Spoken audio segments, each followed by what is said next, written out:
Live, by the way. Live. Or streaming.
There's a screensaver that goes on and off. No.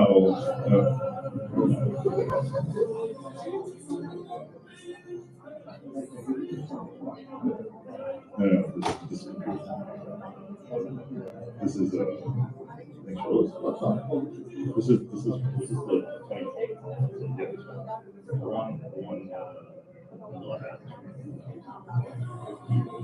One once on the way here.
We're almost ready to start, so just another minute or so.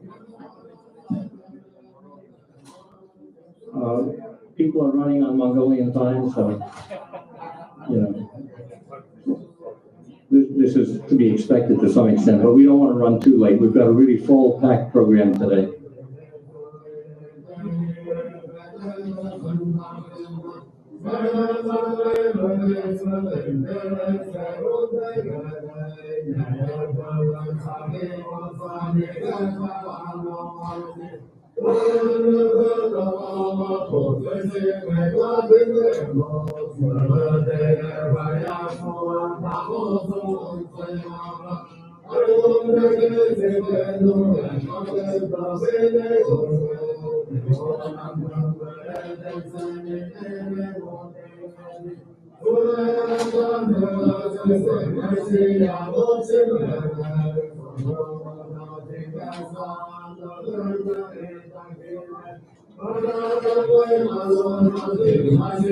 While we're waiting, I might mention we have a really long program today, so we've got a number of speakers, an academic speaker. We have the keynote speaker by former Ambassador Kotetsky.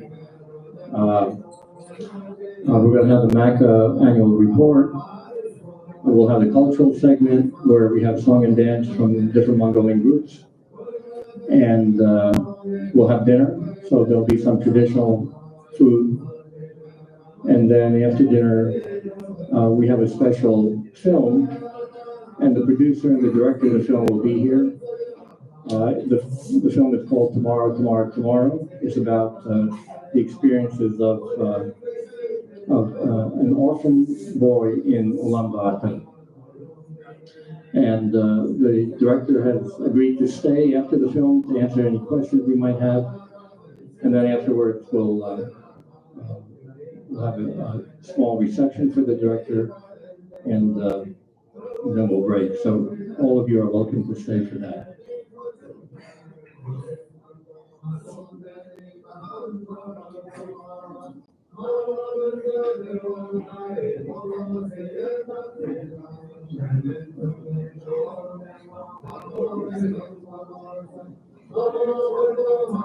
Yeah.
Can you just give me the signal when they're ready?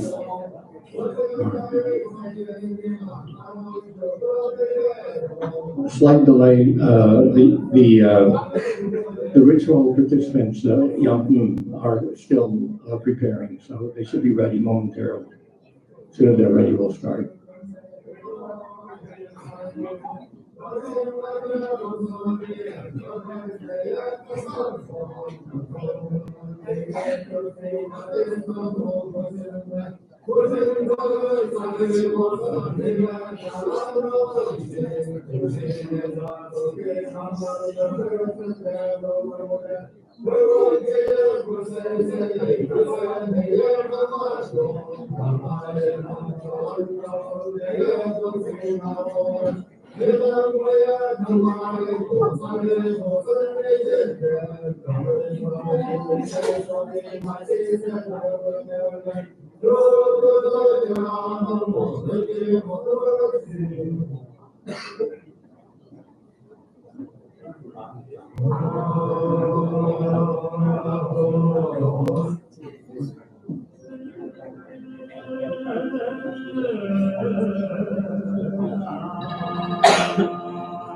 Yeah.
How many children?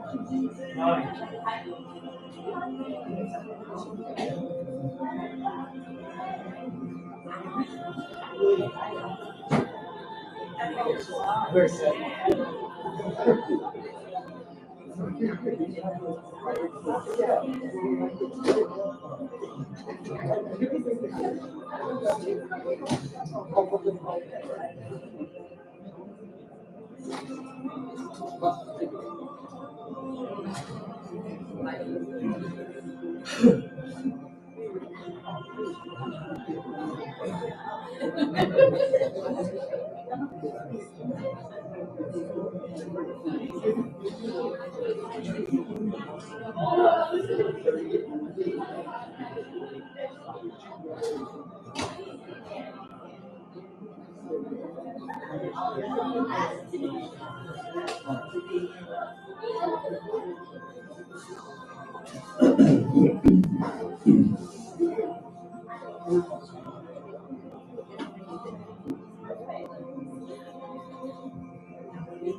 What?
세메트노 만약 인질인 증산에 고친 도와도가 길인 헬렛 아까 있다. 한국들은 언니 업적 예라 대품을 민바 chen 민바를 임 증산에 저배우를 낀 디렉터 몽골 아메리칸 소일리 할반에 디렉터. Okay. Welcome everybody. Our ceremony is going to start now. His opening remark is Binba Chin going to give opening remark. He is the director of Chinggis Khaan Memorial Foundation and Mongol American Association. Yes.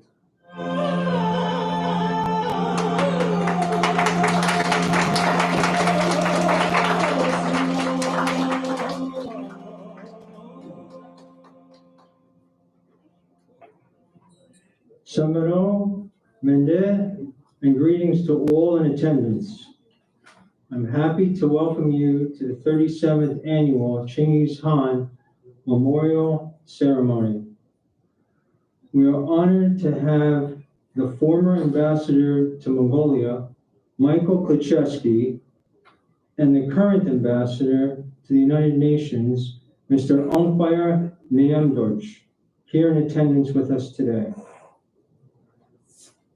Greetings to all who have come here near and far to participate in this solemn remembrance and to celebrate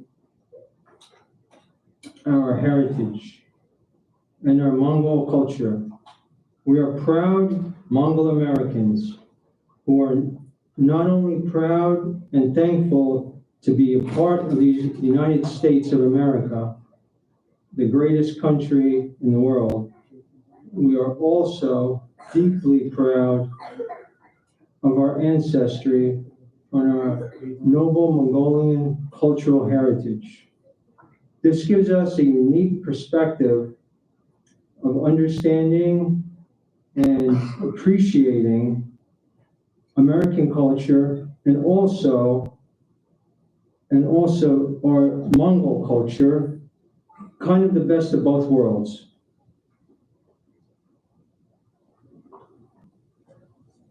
Whereas we love and honor our adopted country here for this for the opportunities and freedoms that we have, so we have and honor the land and the people from which we originated. Therefore, we congregate once again today to give our thanks to this great country, as well as to commemorate and honor our precious cultural heritage.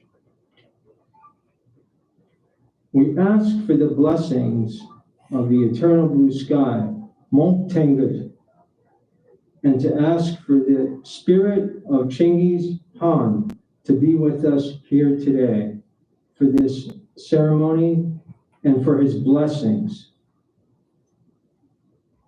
In closing, I would like to once again thank all in attendance for this program and all the participants are honored and our honored guests, and for the organizing committee for all the selfless work that they have done to make this possible. And also to honor the founders of this ceremony who I believe would be proud that the tradition and rituals that they have brought here to America continues. Thank you very much. Ikbarla.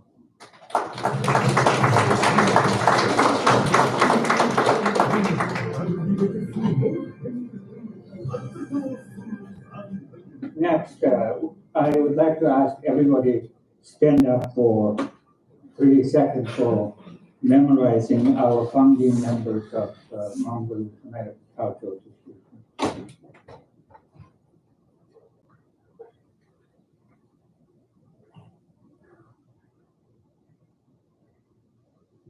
Thank you. Please sit down. Daragan mane Mongla Markin Soile Holbone Darak Sanja Nas Chinggis Khaan Helgen Ising up Yaswali Otakityaun. Next, Director of Mongol American Cultural Association, Sanjay has been going to lead Chinggis Khaan Memorial Ritual 9 Yampi Ritual.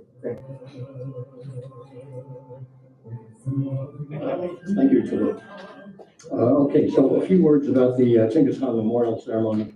This is the 37th such memorial ceremony in the United States, and we're proud to have this opportunity to continue this tradition to commemorate and honor the memory of our great ancestral leader, Chinggis Khan. The ritual itself consists of 17 steps. Each step is a invocation or a blessing or a call for peace and unity and harmony. And it's really captured the essential intention of Chinggis Khan in uniting the Mongol nation. So with that, we'll begin the procession. So the Yaqin can come in now. I will.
The first step begins with Hunjin reading the Zufang text. Hunjin of the Zufang function.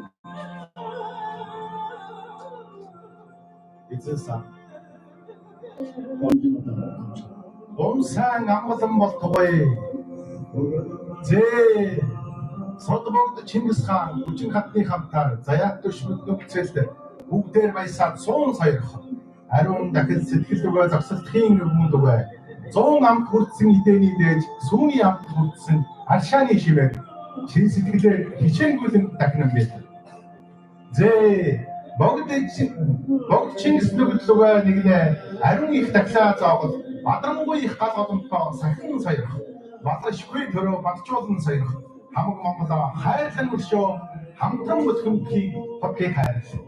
J. Sotbog Chinggis Khaan as it Sota Hatan, which in his Hagos in Higan, Surik, Sultan Hagos in Higan, so secret, what do I can? I don't think which is after the thing, Alexaktan or ачгүсээ ивэн сойрох.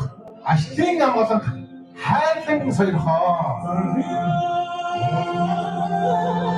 In the second step, should we prepare the lamp offering, the Zulu? Should we?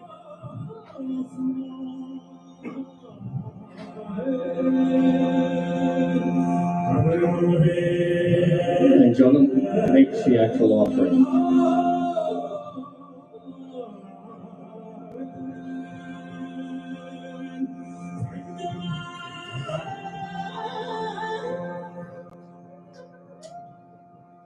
Hocha reads the Zul text now. Hocha. 아우르자 한국 칭기스 하프니 흰개겐 한국 아치다탄 한국 몽골 우르스탄 이게 인기리스조단 그체구이든 나사치 소속부시킨 페이더스 소통 부르는 우르는데 우르스는 우르쇼치 암스탄 아이트치 산스테이민부터 저스테이민 고르는하다 Pascha prepares the chip offering. Pascha.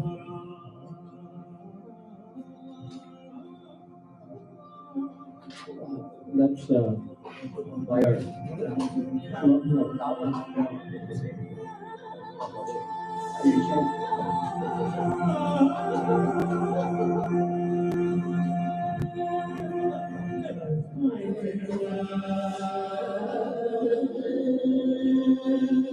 Jonah prepares the hip. Presents the hip as an offering.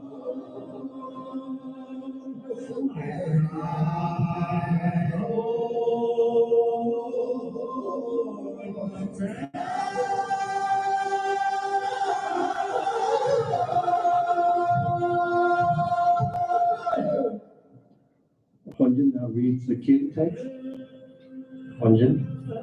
아브라치 хаан богд Чингис хатан ихийн гэгэндээ хаан ууд ачтартан хамаг Монгол улсад ариун нэмдэр хийвэ алган дээрээ дэлгэж хүндэтгэлийн туйлаа илтгэн хүсэл сүгтэн өрнөн бэ өргөснөөр өршөөж амснаар айлтгаж боцны минь бүтээж хайрлаа.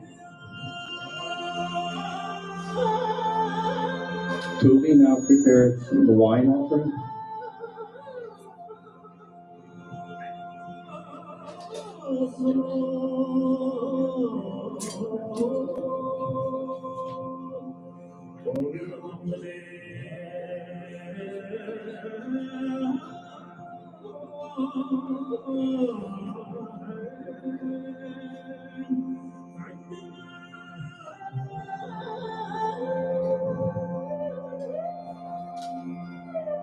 And Jordan now offers the wine.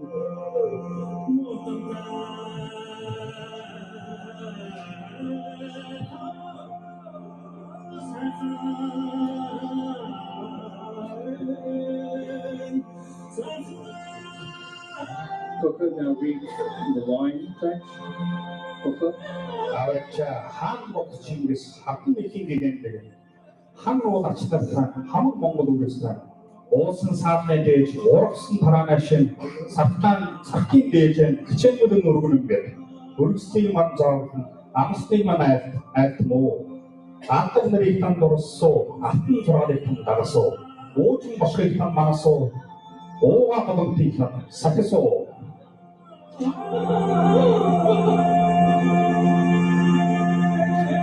Jordan now reads the sixth text. 대 팅그레스 야테 De Tigres 히그네 웨스테 De 이들 몽고다 만도슨 대들 칭기스칸 алтан дэлхийд авдартай арван зүгт цуураатай Аадрыг донтолсон алдар ихэц Чингис хаан Хагацсан хамтруулсан хамт Монголоо нэгтгэсэн хаан тусыг байгуулсан хараа ихэц Чингис хаан 아고 니리턴 막다소 아고 내리탄 막다소 오가 을시턴 그다소 오가 을시탄 거다소 아튼 버스웨이턴 하마다소 아픈 것회탄 하마소 아싯 오든티턴 사케어소 아신모든 티탄 사가소 아 오든턴 바드라 아고탄 마다 아트로한턴 넥지레 아마사탄 넥제 은비슨 녹사턴 국제 스노사탄 거국절 오리 국달 어디 두배 오로탄 노루베 Jonathan now reads the other text. 그걸 오가 복딘 우리스 오가 법딘 우스 아튼 야스나 그르스 아스탄 예스네 그르스 아고 드린 하마드치 아오드린 하마르치 아튼 버지리 그걸 아스탄 보르친 두베 오도 성어딘이 그 오스 성어딘 들 오단 즐게를 주특슨 원하는 적에는 뜻은 미룬 그득 이승 그득 노력은 거듭 있은 것을 내 우리스가 내 우스베 안가 거의 오든 말라 아마의 모든 말과 아무 봉고딘 어두이 뜨긴 아무 동네 어디에 어디 아동 모던티 스캔 한바드치 가도 먹은 빈사는 나가르치 아스 먹었죠 그걸 아사먹은 족두에 갱글 못나 생각나완 대기로나 시행나와 대륜사간 한도특탄 대문사는 아무것도 어부세단 반다마드치 소리야 바다마르치 어우를 먹었죠 그걸 어우를 먹은 족두에 춘대로 내 무슨 얘기든 무신들의 무슨 일이 대식인으로나 옥사 얘기든 대기로나 목사이들 아르우를 하자라 아이고 하자 모야 도와 아드메 뭐야 도와 가지고 아뜻 몽고딘 우리스트걸 아무 동네 우스베 Mangla now prepare the hearth offering. Mangla.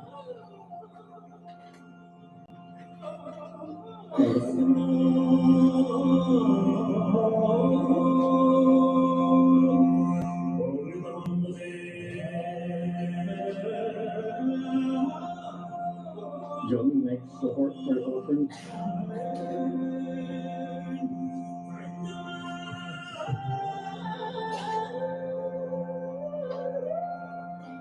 And now we do the John performs the hearth ceremony and then the convocation. All the unpledged circle.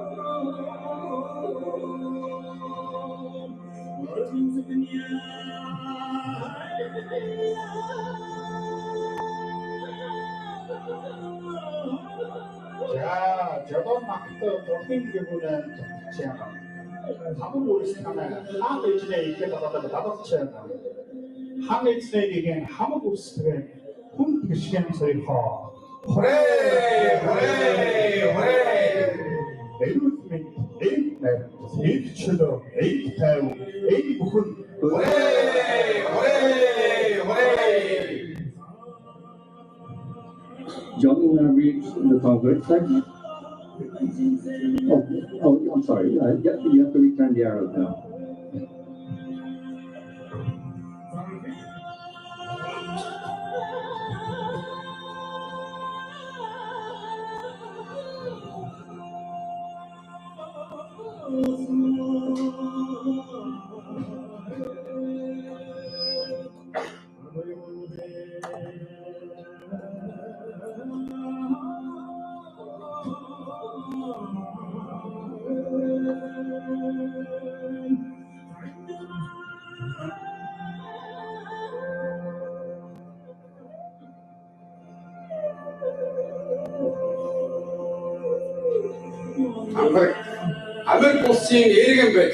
아메리코스인 에리겐베 아뜻 몽고딘 우리스베 아까 동네 우리스 소리 도동스탄 마땅난 베 소리도 비싼 바닥난 게 서로 중세 마하난 베 Сургууль маргаан байдаг. Тэжээксэн орны хөгжлийг, Тэрсэн орны хөгжлийг, Төрсөн орны мандалыг, Төрсөн орны мандалыг, үндсэн хоорондын найрамдлыг, үндсэн хоорондын найрамдлыг өргөж өгсөн ирээлэн. өргөж өгсөн ирээлэн.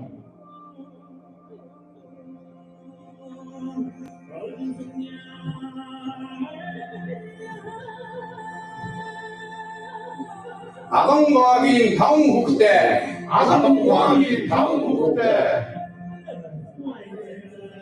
цогт 5 өсөөд, цогтой 5 өсөөд, Амбага хааны 10 хүүхдүүдээ, Амбага хааны 10 хүүхдээ, Адганы 13 нут, Агны 13 Хавд хааны 7 хүүг шиг, Хавд хааны 7 хүүг шиг их найрамдлыг хэрэгжээ.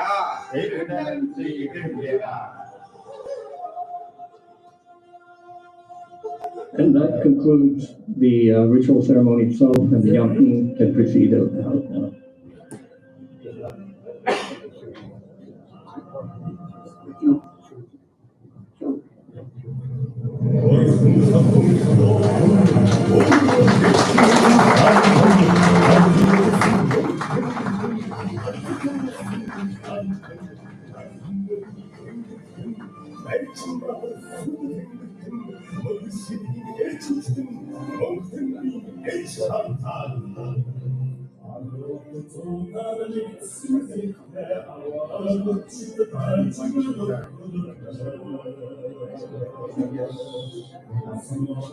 Chinggis, can you come up and do the invitation for the parents?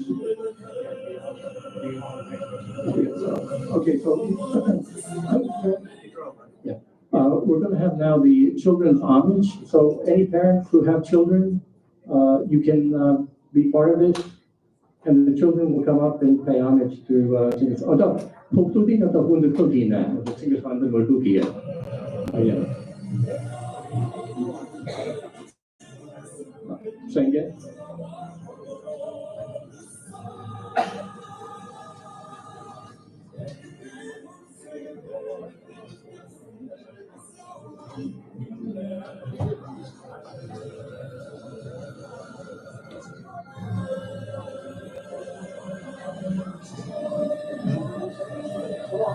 Chinggis.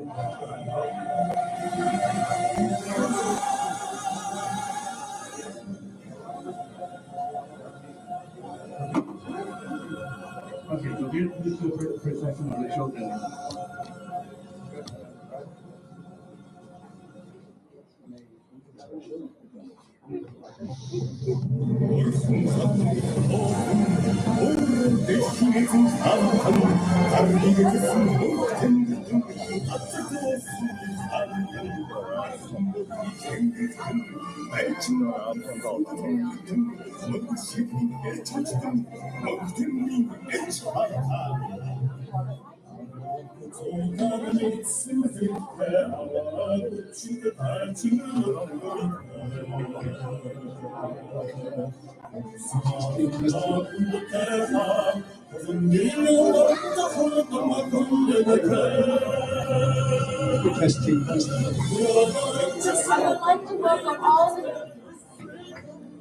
I would like to welcome all the children to greet Chinggis Khaan.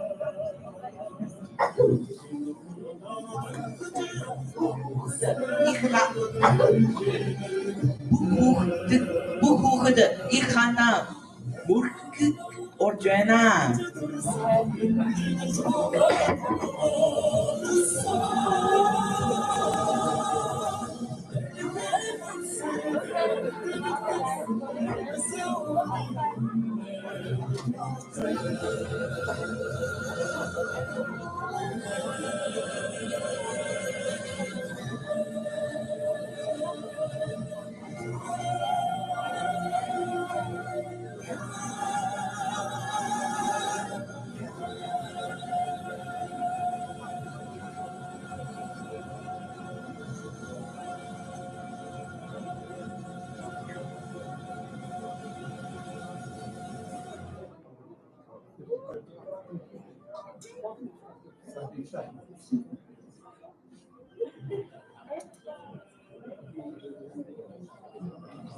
Okay, now we're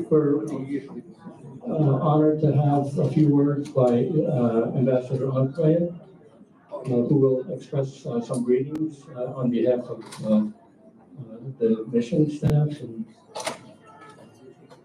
And we have a gift for the ambassador.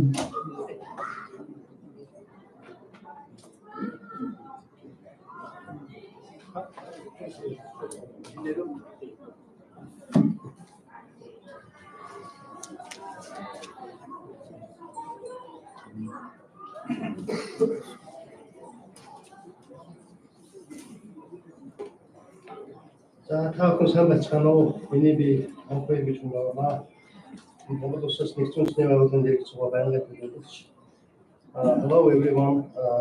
Allow me to introduce myself. My name is Empire Roach, permanent representative of Mongolia at the United Nations.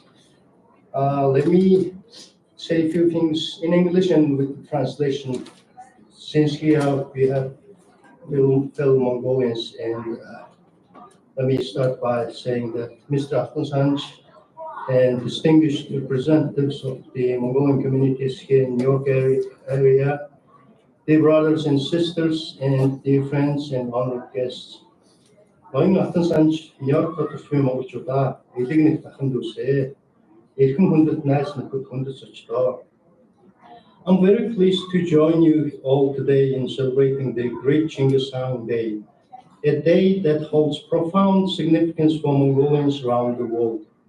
Today, we not only to celebrate a great leader and visionary, but also the enduring spirit of our people and our rich heritage that has transcended centuries and borders.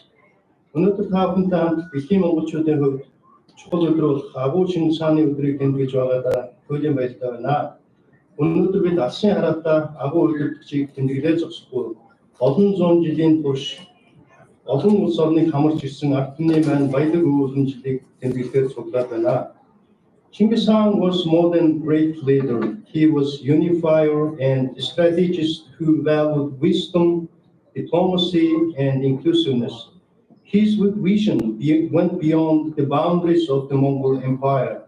It established the principles that have influenced governance, trade, and cultural exchanges across civilizations.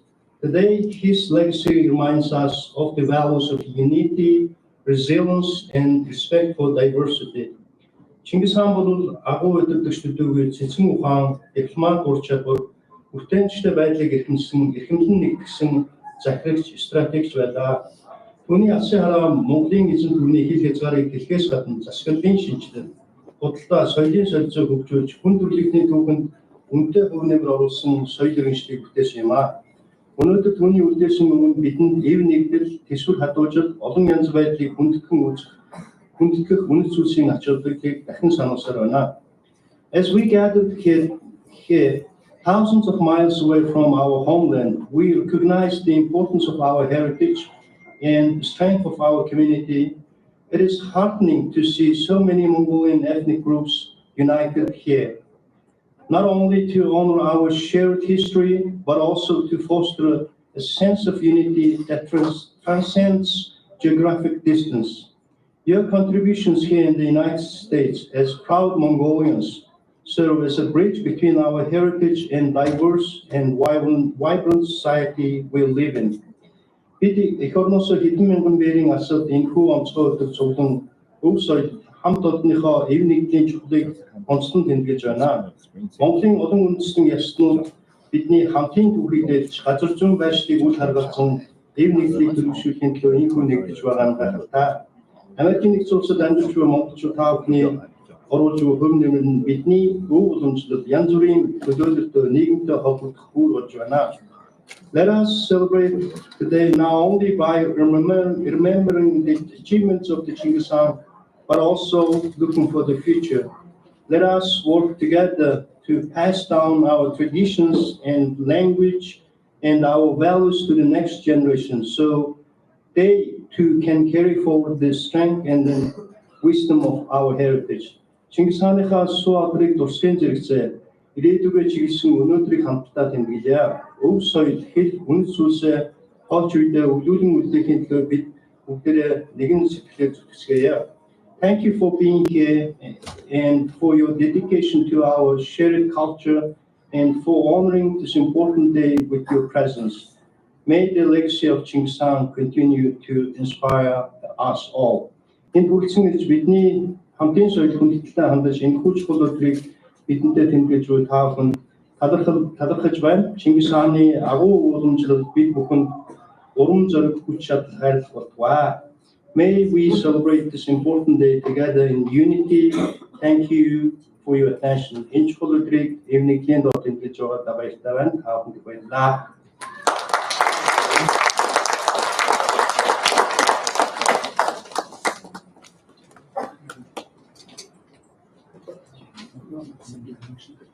Thank you for speaking in speech. Daraagan mane Mongol terminate ubias. Next one is community representative from Mongolian community going to give a speech. First one is Tuvan speaker. It's Robert McLaughlin. Robert is a performer and he performed various Tuvan songs.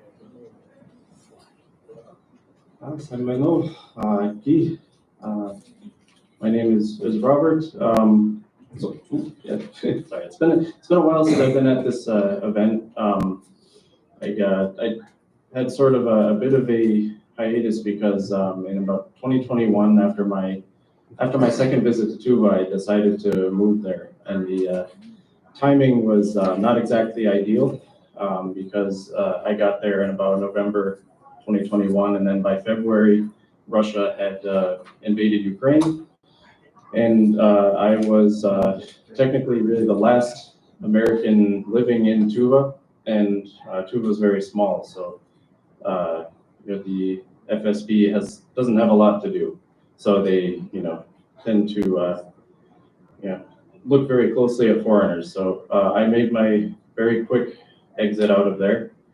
At that time, it was a very difficult time because I come very close to Tuva, and to see such a strange world event happen, it's quite painful, honestly. And so where I went was across the border to Mongolia, and what I found there was a very safe place for people who were also in a similar situation, who were living in Russia, specifically people who, were Mongolians beyond the border. The country Mongolia created a very safe place for many of the minority people to go. I'm not Tuvan myself, obviously. So I've been a part of sort of Tuvan culture for about almost 15 years now, somewhere around 14, 15 years. And the one thing that I noticed that is very much common among all of the people who are under Chinggis Khan is hospitality. And I think that this value is the most important thing. And that was the thing that was shown to me most by every community of people that I've been around who are descendants of the great Chinggis Khan. So mostly I just also want to express my gratitude for that among this community, among every community. And unfortunately, there are people from Tuva who are really Tuvan people couldn't make it today, but I'm also very honored to represent them as I've dedicated my life to preservation of Tuvan culture, Tuvan language, Tuvan songs. So I'm just very thankful and thankful for the openness of the Mongolian community in accepting Tuva, even though Tuva has been across the border for so long.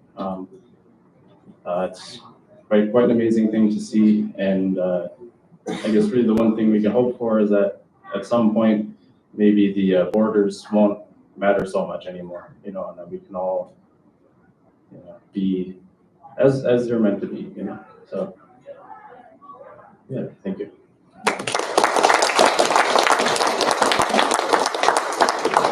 Karavan Helmut Mongin Darina Piteva. Darina is a scholar and professor from Kalmykia. Please go ahead.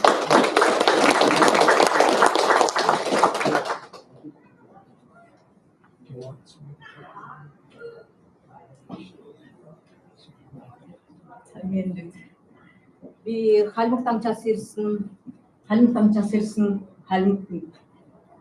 Mana öpünür,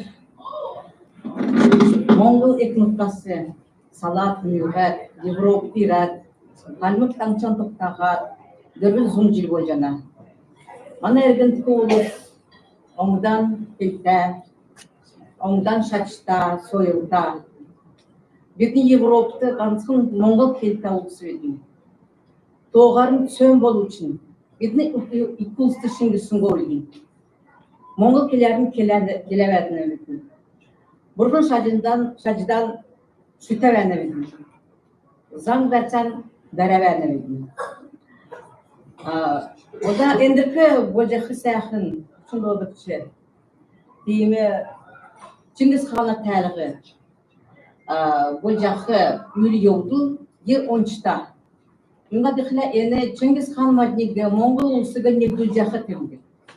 Tiga chimbi iksan jana kök tengir kösta gazır deyre. 10 gün dörgün saktı. Enkelerin Mongol us ösçe. Doğarın önür bayım bolcu. Chinggis Khan'a neriman bolcu. Maların oğlum bolcu. Bayım bolcu. Sarayın çigin oğlum cilden men damın bakıda onun deyse şatha. Ender öne yürü yoldu kecahulus basın. Utnasa bak işte olcu sansın sanan küçük kesin yüzü bütçe. Men damın verce mangla çingir makla horan yokuge. Ezin bok Chinggis Khan öşacı oldu.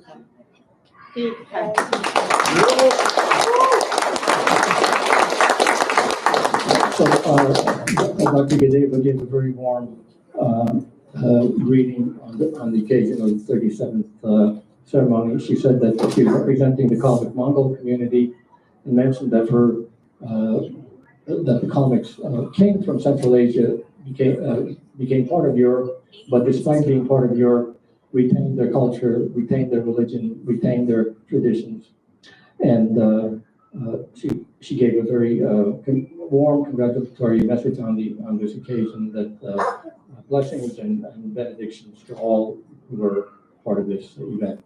Thank you, Darina.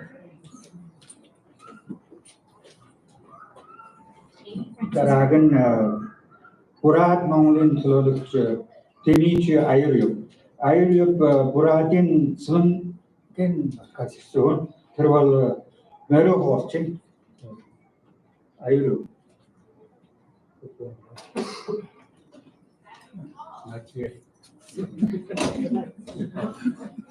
He is coming, so.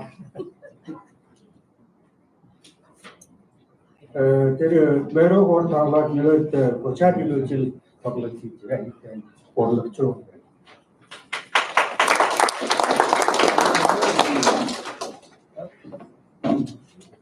Sandalu, Natami, Mongol Satarson, another be Jilubud, Yapja, Narhujan, Narjada. It's like when the waiting Canada, another Harat, Kinshara, and not the Rituja, Harat. I think I tell you, take a bit of and I can do the Humber. Cholo, Santo, Chutua, Nata. Was that's a good American Chiburia of the day. People will also Jarada. Or I didn't yet. He sends a new set on the bench. He must like the old work.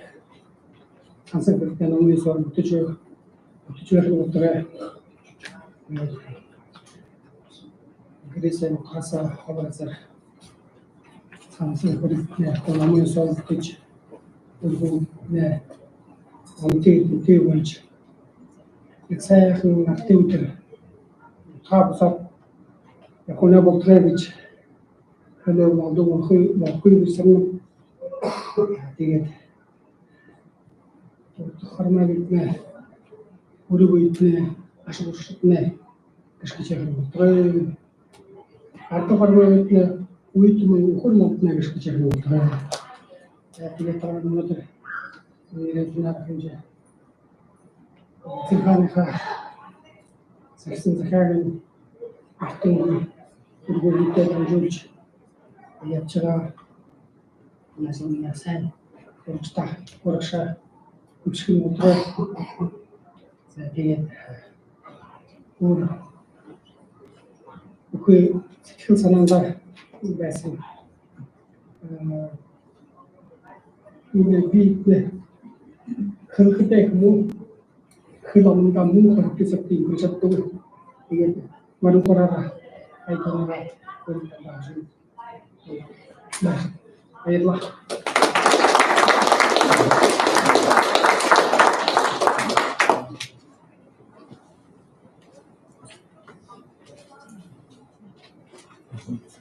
Daraagan манай Монгол улсаас ирсэн Sam by Burton. The next one is representative from Mongolia, Sam by Burton. Sam by is living around Maryland and then teaching in the Mongolian urban schools and other activities. Please welcome.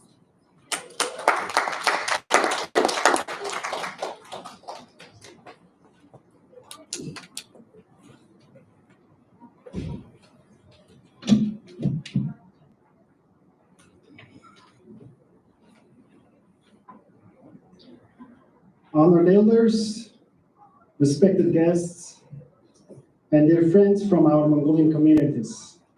Бүгдээрээ сайхан үйлчилж байна уу, сайн байцгаана уу, Монгол хуурхтан, Монгол ахын дүүс минь та бүхэндээ энэ өдрийн халуун мэдлэгийг дэвшүүлж байна. My name is Sambayar Beijing, and Beijing is really meant for the capital city of China because half of my dad's relatives are from Xinjiang, Uyghur Autonomous Region of China that I have traveled many, many times. And I have my blood relatives born and raised in China. And that's why I have a last name quite deep in meaning and really represents diaspora Mongolians all over the world. I'm one of the teachers of Mongol Irdim School.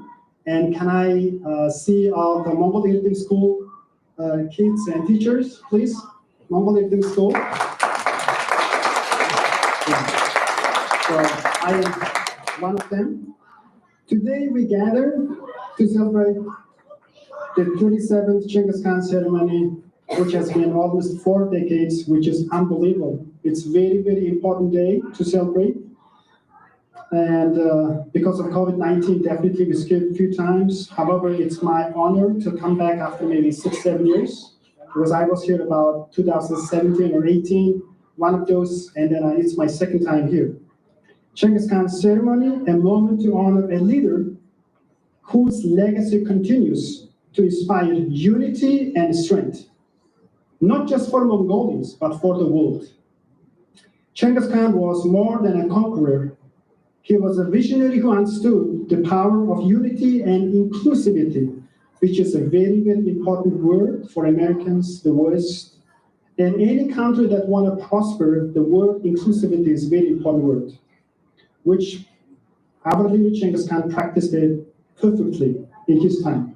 He built one of the world's greatest empires by uniting people across tribes, cultures, and religions. His policies protected the freedom of worship for people of all faiths, Christians, Buddhists, Muslims, and others, laying a foundation for harmony amidst diversity, which still even America or Europe barely able to make it, even after a few hundred years of trying to implement this one. This principle of religious freedom, championed by Chinggis Khan, influenced leaders far beyond his time, even after 800 years today. Even George Washington, the founding father of the United States, where we live in, drew inspiration from such practices. Just as Chinggis Khan fostered unity by respecting and protecting different beliefs, Washington ensured that religious freedom became a cornerstone of the American nation. It is a principle enshrined in the First Amendment of the U.S. Constitution, a testament to the enduring relevance of our ancestors' vision. For Mongolians living in the United States, where this group here represents, this connection is deeply meaningful for all of us and beyond our family and relatives. As we embrace the opportunities this nation provides, which I mean America, we also carry forward the values Chinggis Khan taught us: unity, respect for diversity, and pride in our heritage, in our dress, in our language, motherhood, everything else. These lessons guide us in building strong communities, which is unbelievable that we are carrying it, whether it's in China, Russia, Central Asia, whatever. Even in the United States, we still keep our Mongolian language, keep our dress like they are right now, contributing to the fabric of this great nation. At the heart of this effort is education, such like Princeton University here in New Jersey, Harvard University. For any big empire, education has been the cornerstone of that nation. Same thing for Mongol Cultural and Language School in Maryland. It is a vital institution that bridges generations, as you have seen our kids come and greet our great leader, inspirational leader, Chinggis Khan. It is a place where our children learn the language, history, and traditions that define us as people.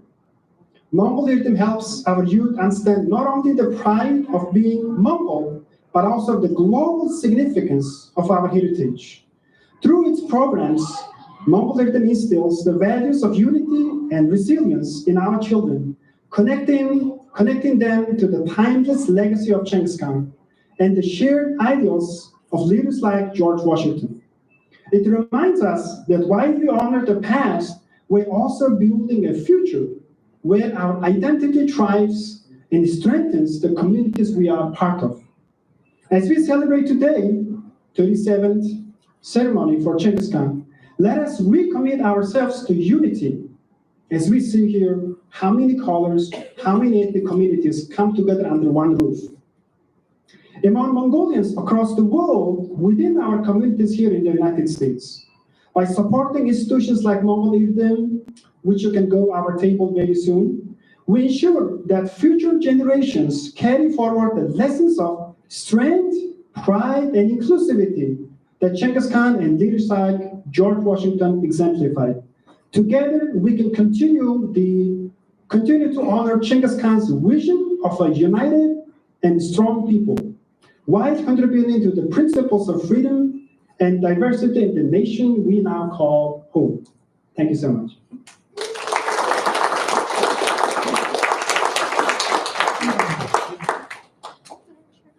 Good morning, Lulu. Narambil. Be Narambilgi sent and to watch a pin. Tenor Suhar Naga Hoiborn, Sanata. Darbil go a bit for a good morning of Sorokli Mon and Nesal. I'm 10 sort of case, Manas Dura, you are me sent. Naramil go Tebatiling Torch, Mount Chudin, Hulsoya, Vishuskal, to Mongolin, Urtula, Nasaran in Pomima. There was no money at Haniam to German with 9 months of call the next one is representative from Southern Mongolia. I would like to say a couple of words about him because I know him well, and we are from same school, same department, and called Mongolian Language and Literature. Mr. Narambil has dedicated his life to preservation of Mongolian culture, language, tradition in Southern Mongolia. As a long-time writer, journalist, activist, and dissident, he wrote, edited, translated, and compiled numerous books, journals, and a huge volume of Mongolian dictionary. As one of the key leaders of Mongolian student movement in 1981, he has tirelessly defended right of Southern Mongolia over the past 50 years. So please welcome. Та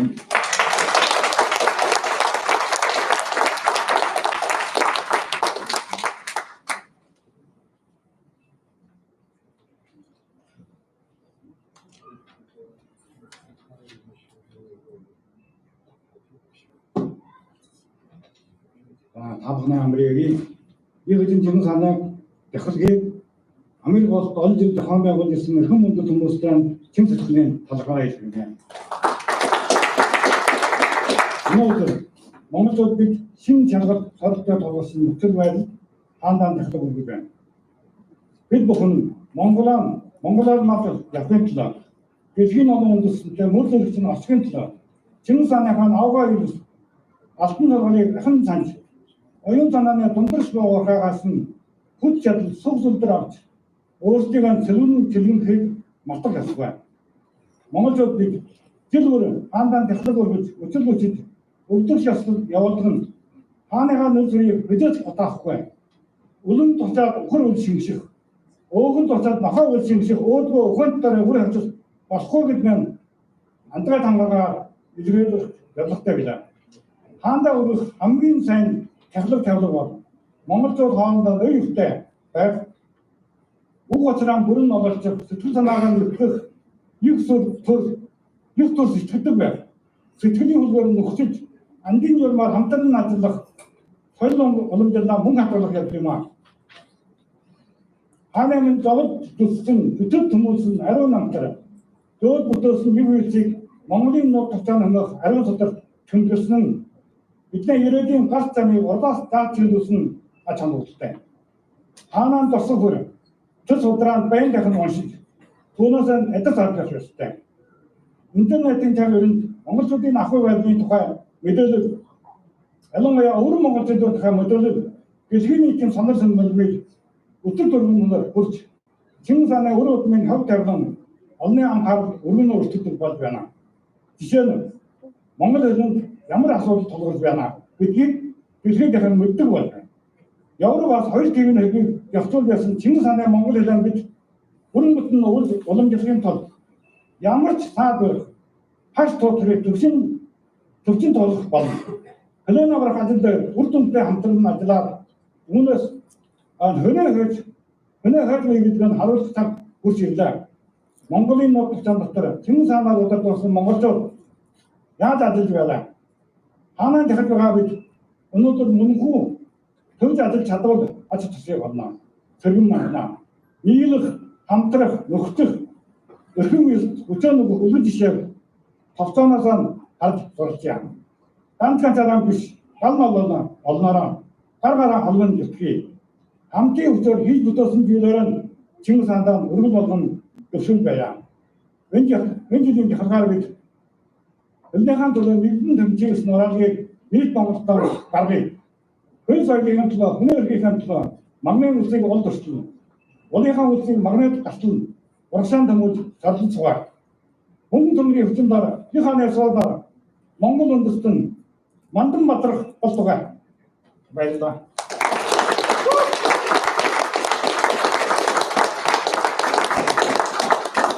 Thank you, Madam. Next one is Hazara Mongol representative, Dawood Chinggis. Dawood Chinggis is business owner and living in New York with his family. Dawood has been working with us on this ceremony for the last 10 years or so, as far as I remember. So please welcome Dawood.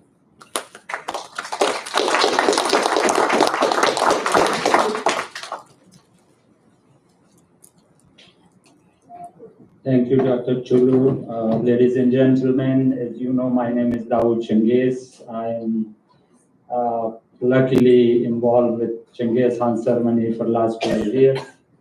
So first of all, I really congratulate the Mongolian American Culture Association for our Chinggis Khaan ceremony.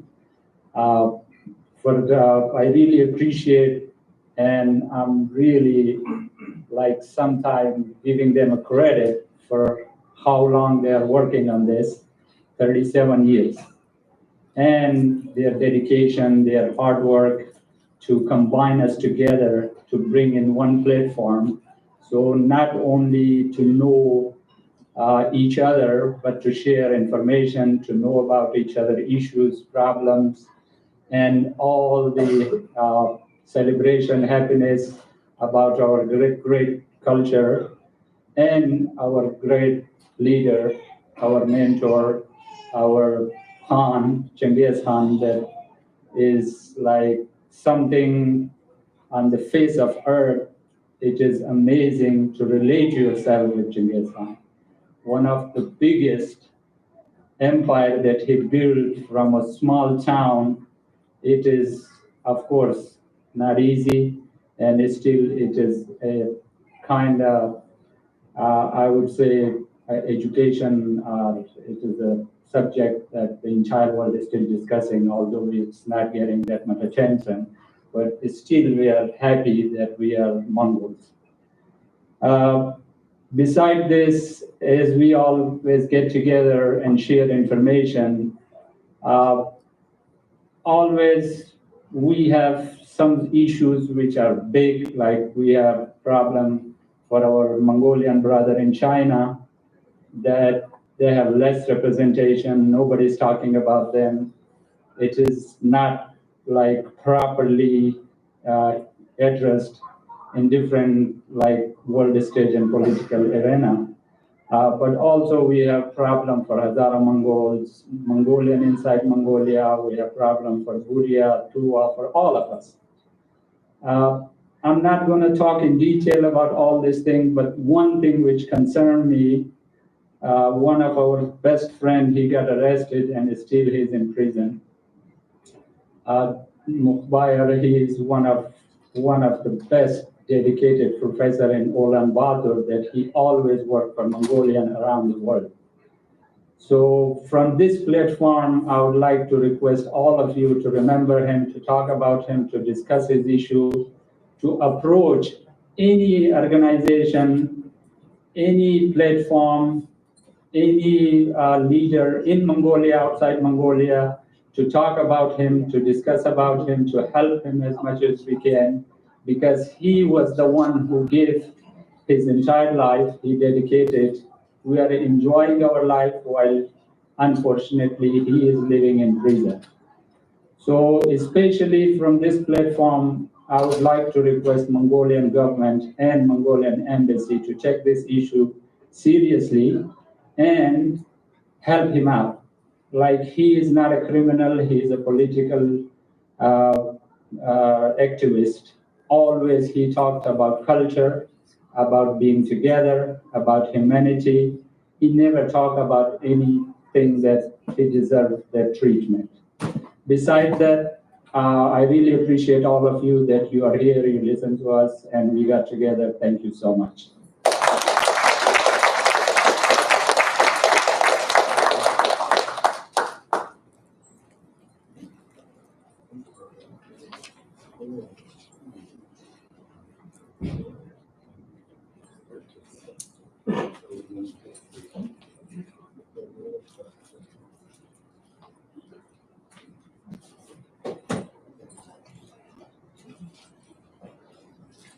So we're running a little bit early, which is a good thing.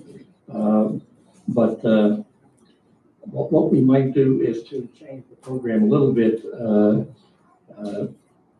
before the break. So right now we'll go to the next part, which is to introduce the keynote speaker. And that's Michael. That's our fee. Let me read a little bit about, I want to tell you a little bit about Ambassador Klotevsky. He served as U.S. Ambassador to Mongolia from 2019 to 22. And the final assignment in a 30-plus year career in the U.S. Department of State. So Michael has been a part of the United States State Department for almost as many years as we've been celebrating the Chinggis Khan ceremony. He previously held overseas diplomatic assignments to Russia, the Philippines, Kazakhstan, Switzerland, Poland, Iraq. I think you covered all the continents there. As well as serving at the State Department in Washington, D.C., and at the National Security Council in Mongolia. At the National Security Council. In Mongolia, he received the Order of the Polar Star from President Gurulsuk and an honorary doctorate from Mongolian National University. He and his wife were passionate about Mongolian culture, as well as about the cultures of the various other countries in which they serve. And Michael's keynote address will be on the topic of Chinggis Khan, Mongolian traditions, and contemporary soft power. So this sounds like a very intriguing title to me.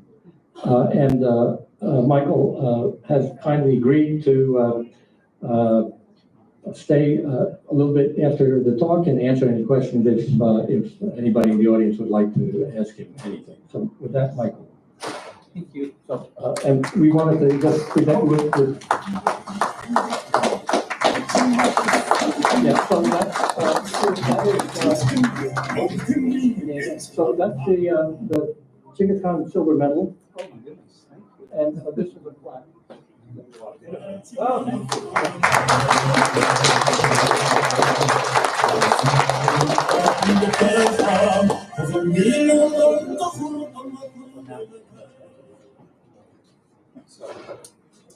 If I could put this on. It's okay? Okay. Mashik Baitla, thank you so much. I actually feel extremely honored to be here today, honestly. I didn't really know what to expect. This is my first time attending this kind of ceremony, but it's already been really moving and beautiful. But I'm also honored because this organization has really impressed me ever since I became more and more familiar with it. And I'll start by just telling you a few reasons why. So first of all, I admire it because it's done so much for Mongolians. And look, I'm a diplomat, so I just have to talk about this, for the Mongolian-American relationship. That's really important for somebody like me, and somebody like you, actually, all of you as well. I admire it because organizations like this that bring together ethnic communities, but that bring together anybody, really, are an important part of our democratic system. And that's really meaningful. And, you know, nowadays they talk about how that community is kind of falling apart, but I don't think it's falling apart at all. And when I attend a ceremony like this with all of you, I'm more encouraged about this sense of community. I think it's very important. I admire it for its role in educating Americans about Mongolia, as I'll talk a little bit later. But you know, I think better than I, a lot of Americans don't know a great deal about Mongolia. It's very important for an organization like yours and others to educate them. I admire it because you're celebrating this wonderful traditions, and you've been doing this for almost 4 decades, so almost as long as I've been a diplomat. I think that's tremendously important. And you're doing it in this beautiful manner that I must say I'm really impressed with. And for me, it's also really meaningful because, you know, before I went to Mongolia as an ambassador, I didn't really, honestly, I also didn't know that much about it. But it's come to mean a tremendous amount for me and my wife. I'm actually really sorry that my wife isn't here. She has one of the biggest collections of dil of anyone I know, including many Mongolians. I prefer not to find out how much she spent for that, but I do admire that. I have a few of my own as well. So for me and my wife, serving in Mongolia was really kind of transformational, you know? And it now has a very special place in our hearts. But I'll tell you, it wasn't just my wife and me. So our embassy community, which now has a fair number of American diplomats, many of them also had never been to Mongolia before. But all of them, almost all of them, I would say, after a couple of years in Mongolia, they really came to love that country. They loved it because, number one, because it was really a place where you could do meaningful work. We diplomats, we like to, you know, bring together countries, particularly when there's a lot to bring together. And that's something that was very important for us. We loved it also because we love the nature of Mongolia. And I'll tell you, I'm a city boy, I'm from New York City. So nature means a little less to me than the city of Ulaanbaatar. And, but I really came to even love the city of Ulaanbaatar.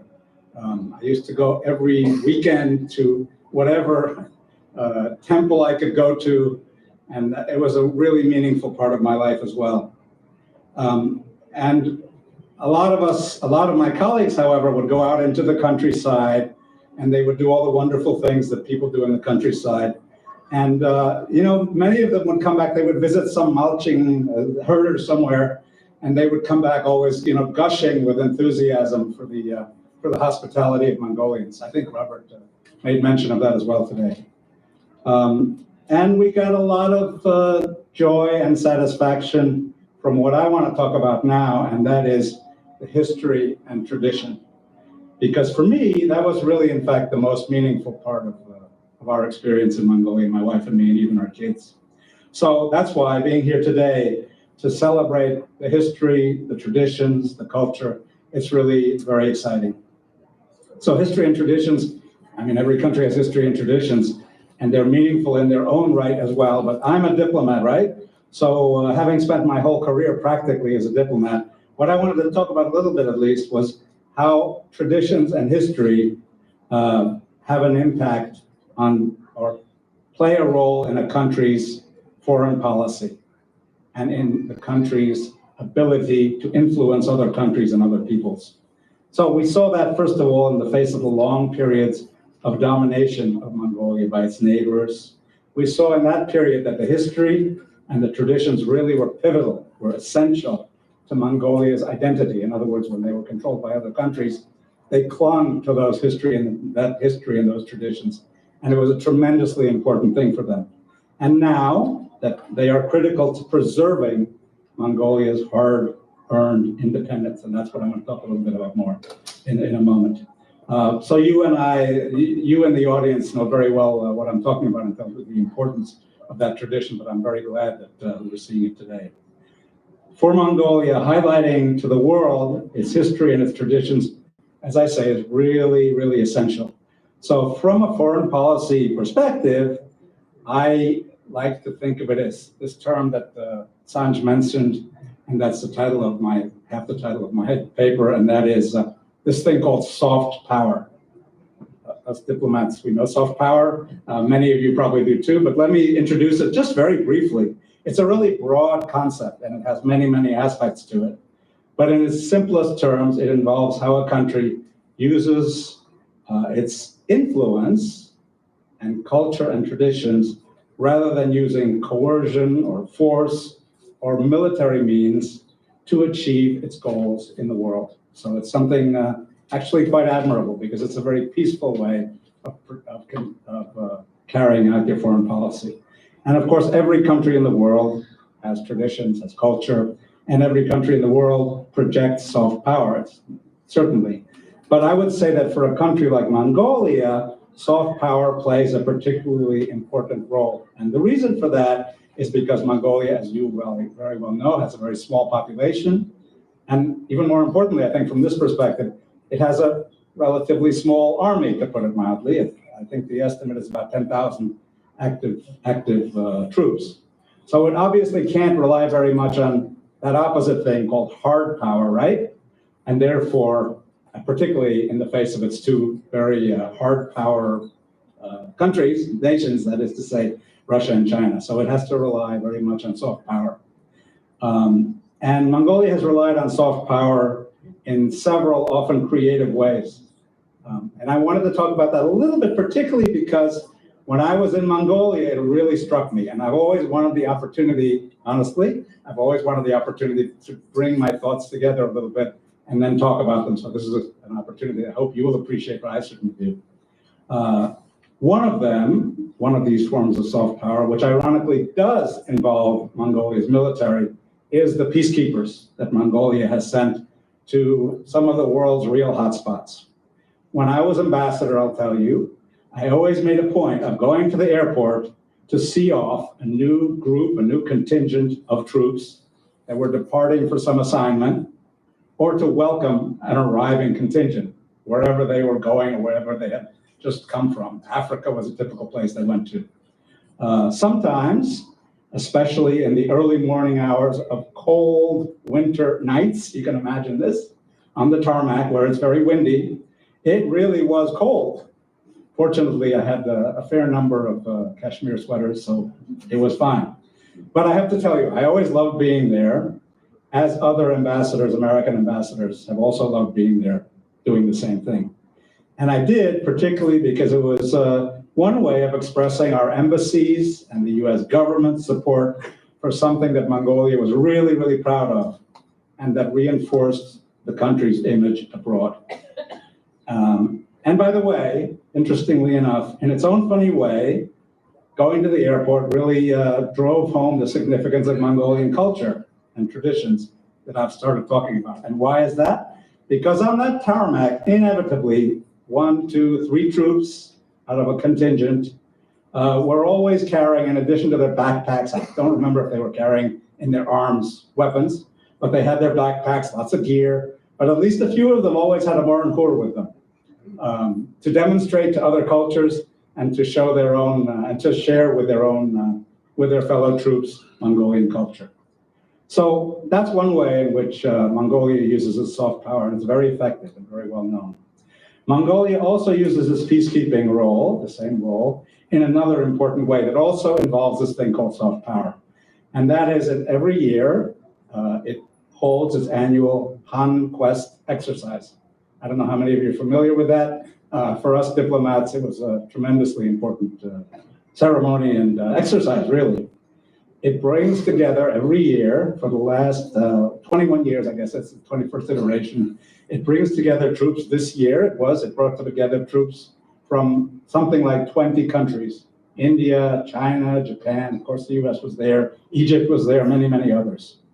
And by playing host to all these countries and playing host so that they could all share their experiences of peacekeeping, that was also a way of demonstrating that Mongolia is a constructive force for peace in the world, and therefore, again, reinforce its image abroad, which is what soft power, after all, is all about.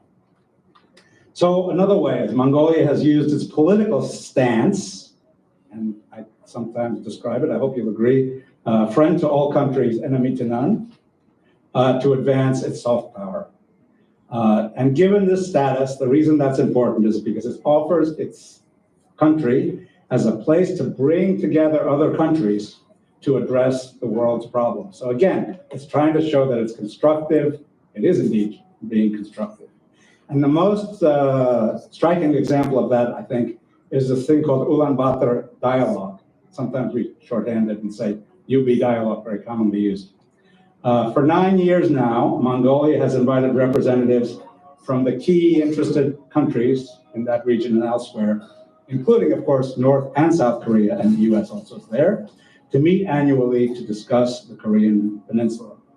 So it's a tough issue, obviously, right? Korean Peninsula is full of complications, dangers, etc.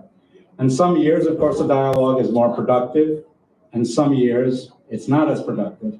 But I think it's safe to say that throughout the world, there's a great deal of appreciation that Mongolia offers itself and organizes this kind of a dialogue to try to find avenues for peace in one of the most dangerous parts of the world.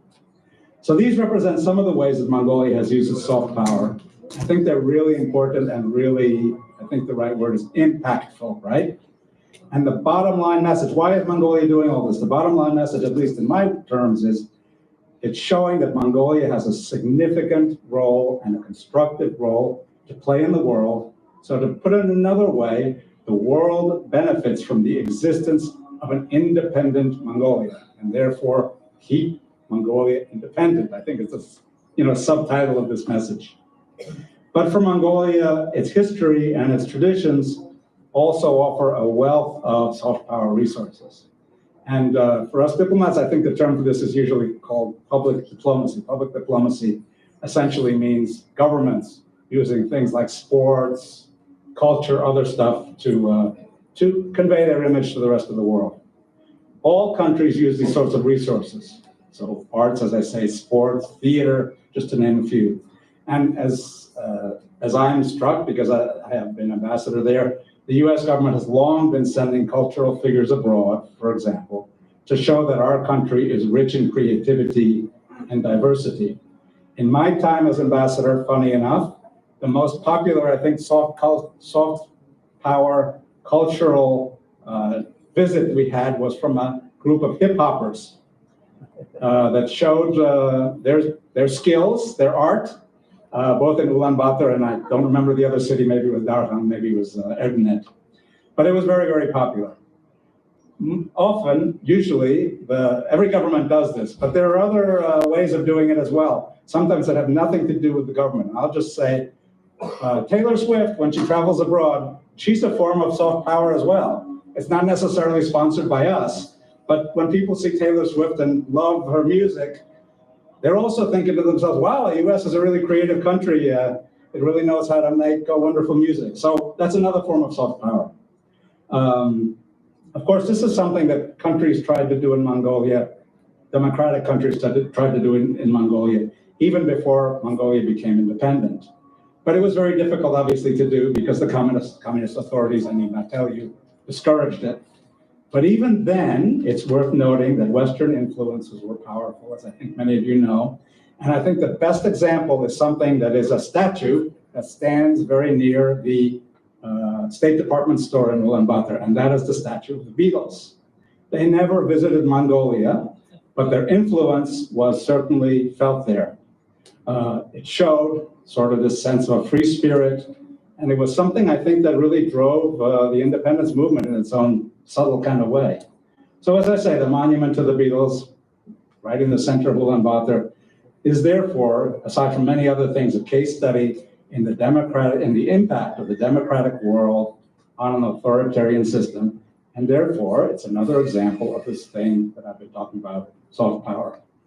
So because it's so rich in traditions and has such an amazing history, Mongolia has always had a wealth of soft power resources. And there's always been a lot of soft power involved in Mongolia, even when it isn't the government sponsoring it. So ever since its independence, the government has engaged in cultural diplomacy, and I'm sure many of you have been either to the embassy or to the consulate or to the mission for some cultural event that they've sponsored. And by the way, on that note, let me just say I'm really happy to see Ambassador Ankbayar here. He and I worked together, I hope it was very constructive, at least it was from my perspective, when we were in Mongolia together. Although the roots of Mongolia's traditions and culture, of course, existed long before Chinggis Khan, he has been kind of a focal point, at least for the rest of the world, for projecting Mongolia to the world, including, of course, to the US. And that's, of course, because Americans, when they think about Mongolia, what many of them know best is Chinggis Khan. Chinggis Khan is, I guess, the way we say it, right? Unfortunately, in fact, for some of them, there's not a lot of knowledge beyond Chinggis Khan that they're able to harbor. And some Americans, those who are not as steeped in Mongolian history as all of us in this room are, associate him with power, with force, with violence, but with little else. This is a very simplistic, not a very positive view. And in fact, let me quote here one of Mongolia's very well-spoken foreign ministers, who's quoted as having said that Chinggis Khan was, quote here, a good guy with a terrible international press. I think it's a nice way to put it, actually. So on the internet in the US, I know this because my kids have told me about it, you can find popular influencers who stress how many people were killed, how brutally as Chinggis Khan formed his empire. Some of them, however, give little attention to his contributions, his positive contributions that we've been talking about to world civilization. And that's why it's so important that historians are showing the general public the positive contributions to civilization that Chinggis made. And here I will just note that perhaps for me, at least, the best example is Jack Weatherford, who, by the way, just wrote another book about Mongolia, just published. This is something that a number of exhibits over recent decades have also sought to show. And most of them use Chinggis Khan, the word, in their titles, even if he isn't always the subject of their exhibits. And many either explicitly or implicitly stress his positive role in world development, which we're all very happy about. So in effect, they describe him as the great civilizer. That's kind of a summation of the themes. So let me just give you a few examples. Already in 1994, American Museum of Natural History in New York put on an exhibit titled Empires Beyond the Great Wall, the Heritage of Chinggis Khan. In 2002, the Metropolitan Museum, also in New York, held an exhibit titled The Legacy of Chinggis Khan. And by the way, I was just speaking to a professor who was involved with that exhibit, who told me that it was such a big success in New York that they shipped it to the Los Angeles County Museum of Art, which is one of the best museums on the West Coast, after it scored all the success on the East Coast. Then there were other exhibits. There was one called Modern Mongolia, Reclaiming Chinggis Khan. That was in the early 2000s also. And more recently, there was The Real Chinggis Khan, Bringing the Legend to Life. So many of these were privately organized, not without, I think, any government, Mongolian government role or US government role either, of course. But lately, what I want to stress is we've been seeing more and more examples of this kind of exhibit, but ones in which the Mongolian government is playing a major role. So I would say the current government, Mongolian government, is stepping up its cultural diplomacy, and thus, to continue our theme, it's stepping up its projection of soft power. So let me just give you a few examples that I found really interesting. The most obvious example, obviously, is the Chinggis Khan Museum in Ulaanbaatar. I don't know, have any of you been to the Chinggis Khan Museum? Not many, but a few, that's good, yeah. Just a second. Of course, the Chinggis Khan Museum is not only about Chinggis Khan. Its exhibits start from the early nomadic states, and they end in the 20th century. But Chinggis, of course, is the focal point, not just in name, but also in what is shown.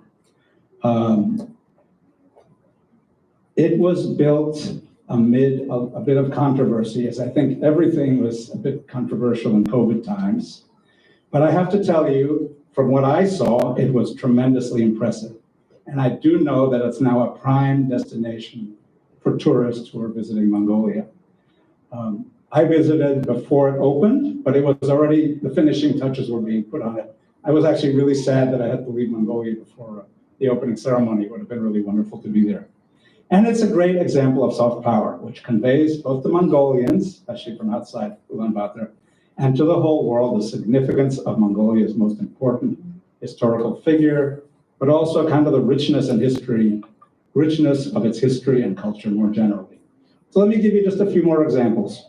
First is a major exhibit about Mongolia that opened finally in the Museum of History in a French city, in the French city of Nantes last year. I stress the word finally because the project had some delays, and these delays were caused by the Chinese government trying to kind of take over the message, right? So it was first planned in 2020 in another French city, another French museum, but it had to be delayed because the Chinese government insisted on putting its own spin in this exhibit on Mongolia's history. Eventually, that idea was kind of dropped. It wasn't very popular. And it was reorganized, the exhibit, now with loans from the Chinggis Khan Museum and with the formal approval or sponsorship or agreement, I'm not sure what the right word is, of both the French president and the Mongolian president. So it was symbolically very important. It opened last year, and it was a victory, I would say, for Mongolia's soft power, and if I can also add, not much of a victory for Chinese soft power. It's to be followed by an exhibit in London at the Royal Arts Academy, a very distinguished place, titled Art of the Mongol World, again to be done with Mongolian government support.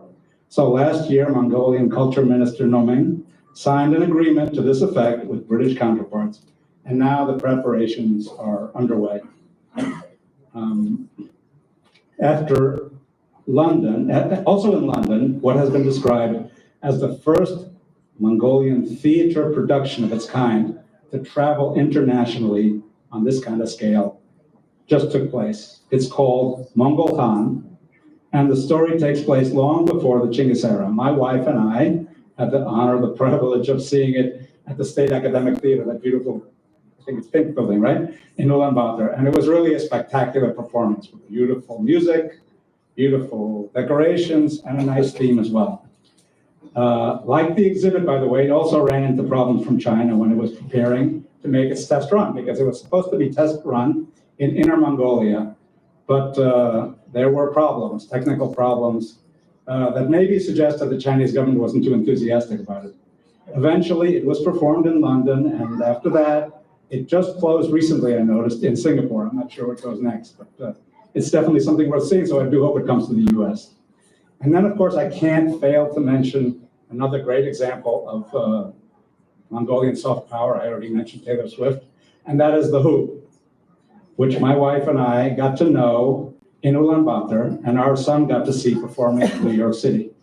So the groups, you all know this, the group's use of throat singing and traditional instruments has gained it international popularity with a different target audience, I would say, than the ones that go to the exhibit or to the theater. But nonetheless, in some ways, maybe a more meaningful target audience, if I can say that. And it's funny, just as I was writing my remarks and thinking about my remarks for this, a friend of mine who doesn't really know much about Mongolia at all, in fact, the only thing I think he knows about Mongolia is that I was there, he wrote me that he had watched a concert of Iron Maiden. You all know Iron Maiden? Maybe some of you do. Okay, thank you. Rock group, right? From the 70s, 80s, I'm not even sure. And that one of the other groups playing at that concert was The Who. And he emailed me to say that he was amazed at the instruments and the sounds, and he really loved it. So he used the word awesome, which I think is a great word. It certainly gave him, and I think a lot of other people in that audience, an appreciation of Mongolia and its culture and traditions that he would not otherwise probably have had.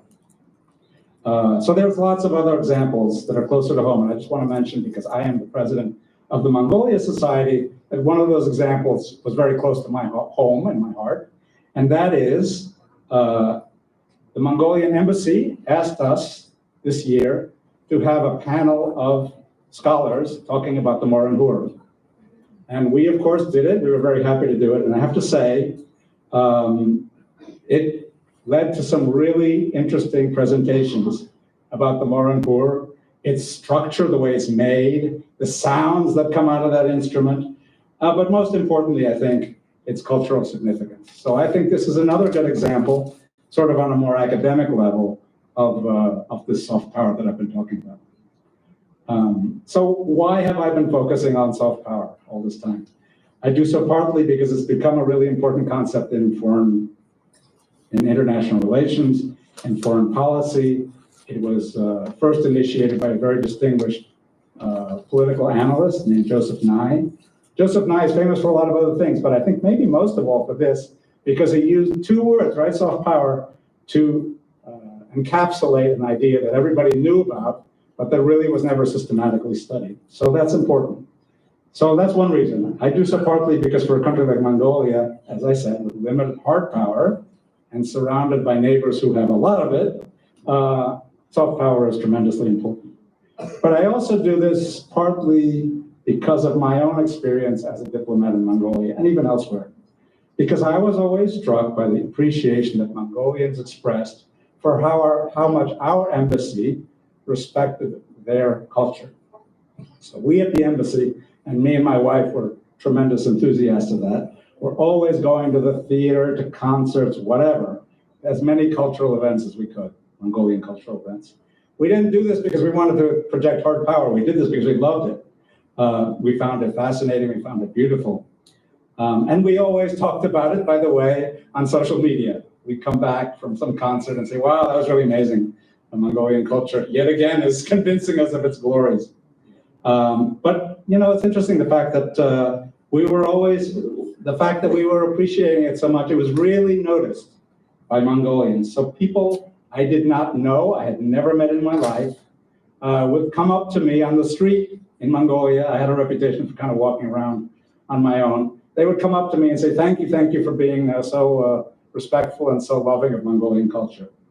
So it really shows, I think, the impact of culture and what it had, the impact of culture on foreign policy, but also on people-to-people relationships.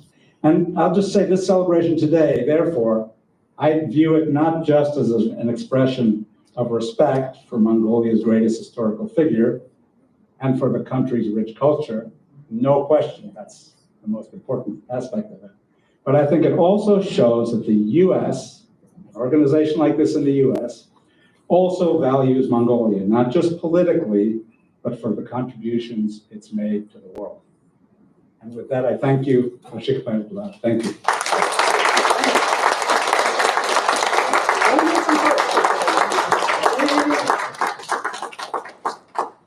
Thank you, Ambassador. Wonderful talk. Fascinating to hear about the concept of soft power and how it's expressed in Mongolia and elsewhere. So the ambassador has kindly agreed to take a few questions from the audience. If anybody has any questions, please stand up and ask, and the ambassador will be kind enough to answer a few questions. Yes. Yeah, Please, Michael, thank you. Sure. Thank you. By the way, not to put the pressure on, but I always say a speaker always worries whether he's going to get questions. At least I do. Because if they don't get questions, it's kind of a dud, right? It's like nobody was listening to you. So I appreciate questions. Thank you. Take it away. No. I believe you learned Mongolian language already. That's I tried. I know, I understand. Yeah. And you already graded in Mongolian language. I did. And I have seen some of your videos in Mongolian language on Twitter. And your embassy was really active during that time when you were in Mongolia. Thank you. Anyways, my question is this one. Thank you so much for, it's almost like a PhD degree on soft power and really teaching us like a university level lecture on Mongolian soft power. My question is this one. Where US and Mongolian relationship going? Of course, it's very hard to, answer in a practical manner, but at least in a way of, casting a vision or in a dreamy way, like US have developed a huge relationship with Korea, Japan, Israel, Ukraine, just the latest 2 years, whether it's controversial or not. Where do you see yourself with this kind of soft power of Mongolia, where US and Mongolia relationship could go in maybe 10, 20 years? And what kind of role we can play, at least like this 100, 200 people here? That's a great question. People who work for the US government and foreign policy always have a very positive spin on things, right? But I have to say that I'm quite optimistic about the relationship continuing to grow. When I was there in my first half year, we actually upgraded to this thing called strategic partnership. And that was one step in improving the relationship. That's in some ways a symbolic step, but it's much more than that because bureaucratically, it means that there's more focus in the US government on Mongolia. But there's kind of two ways, or at least two ways of looking at this. So one is, unquestionably, Mongolia has always been this democracy in what is often called a difficult part of the world, right? And that is very important for US administrations. I think that was certainly important for the first Trump administration and certainly for the Biden administration too. So that the idea of democracy, I think, is one of the things that attracts Americans' attention when they want to focus on Mongolia. I think that now there's a lot more focus also on economic possibilities. Economic possibilities are always something of importance to the American government, American business, private sector, but I think more even now than before, and that's because Mongolia has not just soft power resources, but it has a lot of economic resources. And I think the Mongolian government clearly wants to take advantage of that, as they should, of course. But the US government sees some of these as being very strategic, right? Like rare earth minerals, for example, is one. So that's another area that's important. And I think that gives a lot of room for an improvement, a continued improvement, because I think the relationship is actually very good between the two countries. But I think there's a lot of room for improvement, and there's a lot more focus. There will be, I think, a lot more focus on that. Maybe in the Trump administration, the focus will be a little more economic. In other administrations, it was more kind of human rights and democracy. But it doesn't matter. I think they work hand in hand. So I'm actually quite optimistic about the future of the relationship. Mongolia has an uncanny ability, I'll say, to walk carefully so that they do not anger either of their neighbors too much, but at the same time continue a great relationship with other countries. That's partly because of soft power, partly for other reasons. I hope that answered your question a little bit. Thanks. Thank you. Other questions? I have a quick question. Oh, sure. Yeah. Do you have interest or a plan to visit Southern Mongolia, what others call it Inner Mongolia? Do you have an interest or any plan to visit? You know, I never did visit when I was in Mongolia, and I always wanted to, but I mean, I don't have a plan to visit right now. But yes, I'd love to see it. I know the culture is different. It was interesting during the Morin-Hur presentation that I talked about at the Mongolia Society. There was a description of the fact that the Morin-Hur in Inner Mongolia sort of sounds different and has even a little bit of a different structure than it does in Mongolia. So there's a lot of differences that will be fascinating to see. So of course, you know, there's some political sensitivities. I'm a private citizen now, but still, yes, in general, it would be interesting to see it, yeah. Some point. Other questions, anybody? Oh, good, thanks. It's not a question, but Okay. I want to thank you for during COVID-19 when the State Department, they said they were closed down, but when we contacted the embassy, they were just excited to help, and they really did. So thank you. Thanks, that's nice, thank you very much. Yeah. It was hard, you know? It was a difficult time for everybody, but we at the embassy did not enjoy the experience any more than any of you did, believe me. It was a tough period, but we continued to work together. Speaking of soft power, the US government gave a lot of COVID vaccines to Mongolia. It took a little while for that to gear up, but once it happened, it was another form of US soft power in Mongolia, and it was really important actually, so we were happy to do that. Thanks. Okay.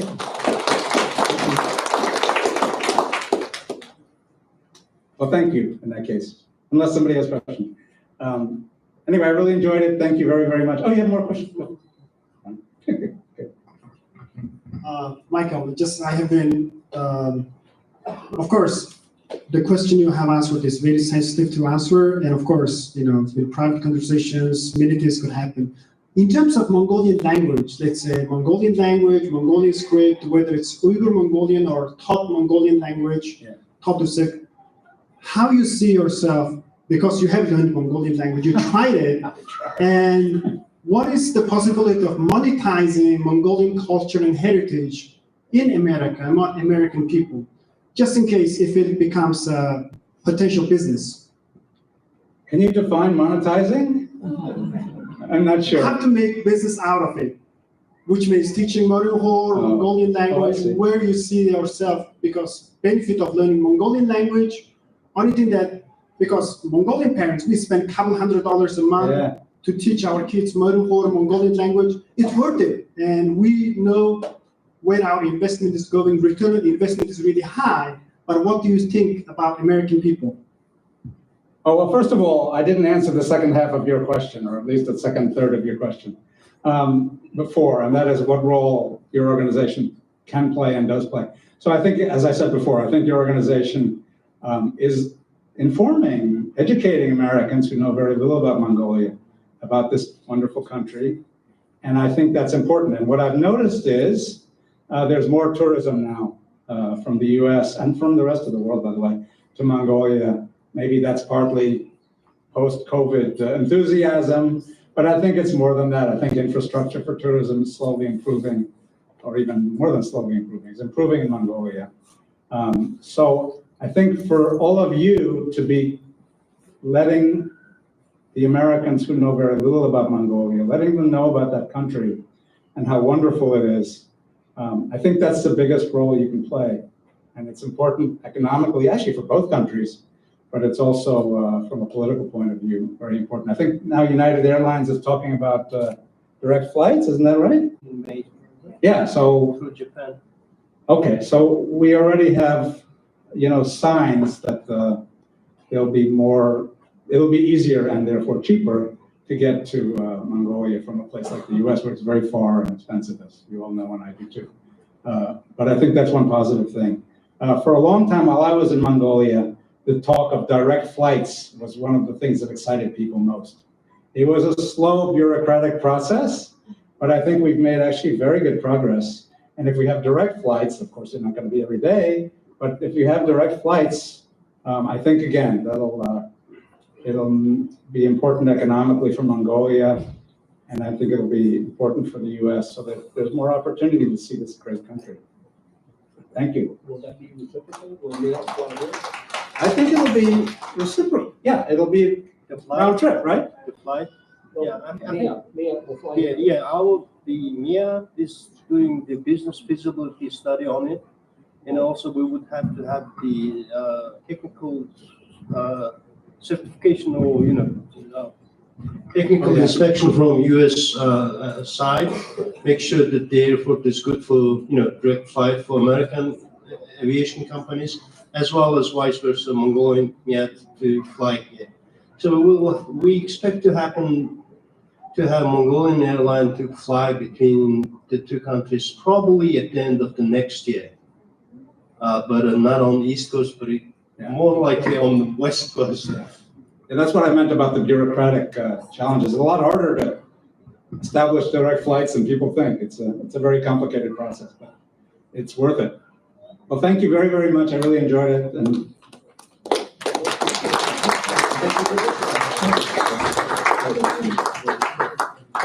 We can take a break now. We'll reconvene at 3:30. Is that all right, Chilo? Yeah, okay, 3:30.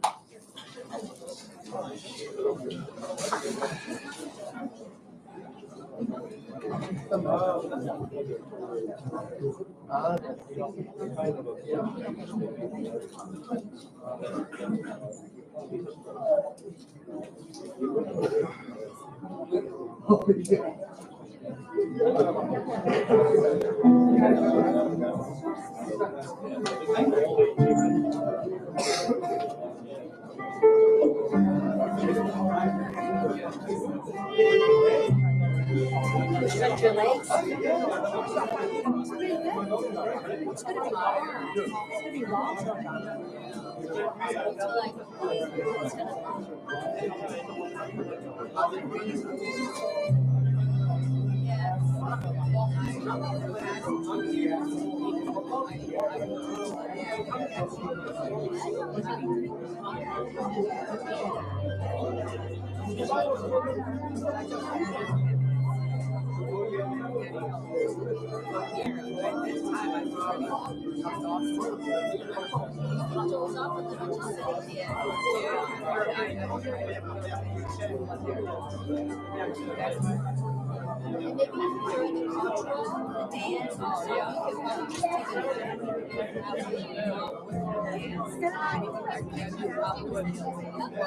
Yeah, because it's more lively.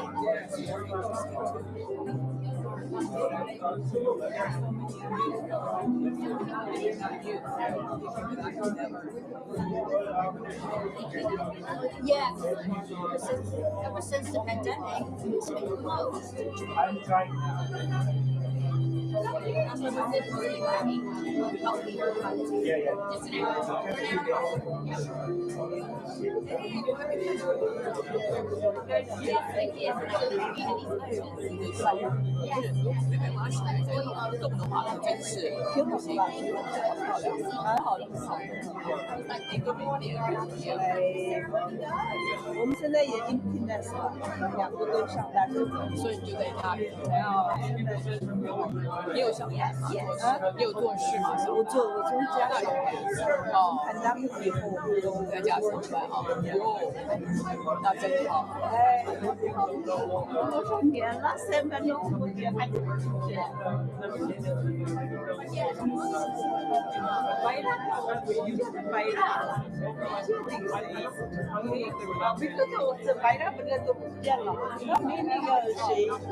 My daughters are playing with 那个迪丽热巴那个时候就没见，就 party 了嘛，也有10几年了吧，多个小时，17年，迪丽热巴特别火的。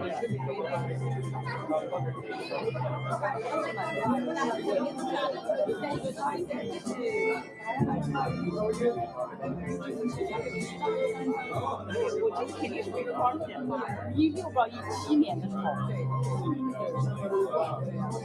其实那次咱也来见一见大家，不怕的，对，都来见一见，想你们呀，就想见一见面，对呀，怎么那时候赶紧不容易哦。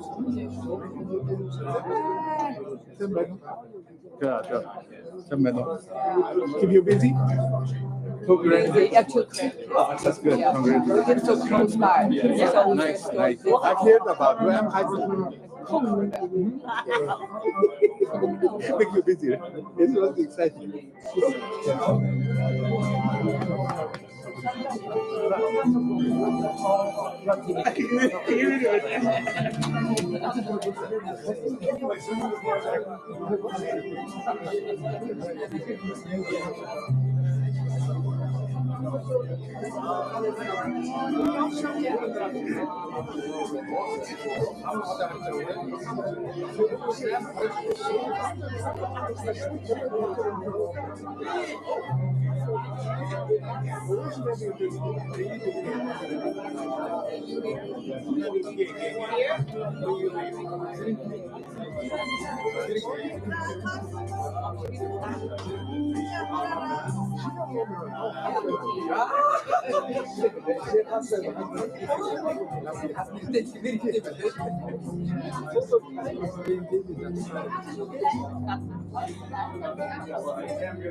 Just employees. Yes, exactly. That's interesting. Yeah. So when did you go this time Mongolia? Last summer? This summer, actually. This summer, I think we skipped because we went to Turkey. We've never been to Turkey, but next year we are going to start. Go back. Yeah. But we have an apartment, but we never live in the apartment. We all stay in the hotel. We'll continue. But you still keep that? Yeah. Some friends come to stay, so I say, okay, fine. Because we have, I don't know if you have ever heard of Chinggis Yeah, he was born in Taiwan too, but he lived in Ulaanbaatar over 20 years. I heard of the name, but I never met him. He went to Taiwan this past summer, so we met there. We grew up together. So how long have you been the ambassador? 4 months. Only 4 months. Yeah. Oh, no wonder. I used to work with the Ministry of Foreign Affairs. That's how they knew me. Oh, okay.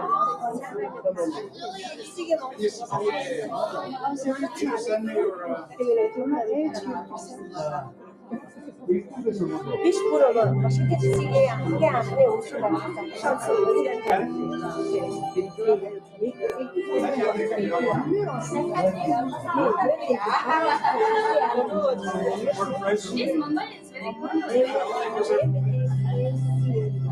can't think you're gonna know that, right?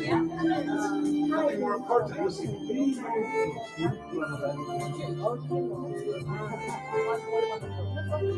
Do you have a lot of students?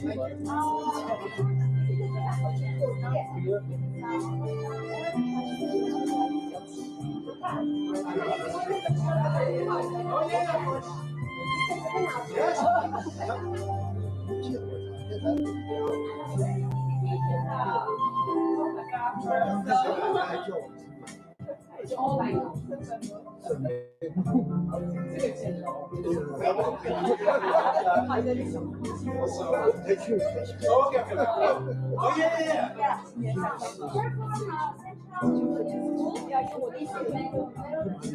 Where's the central school?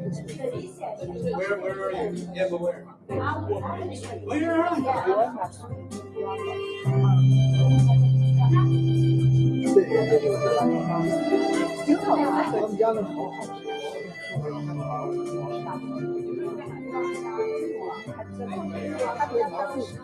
Maybe can we get along all of you?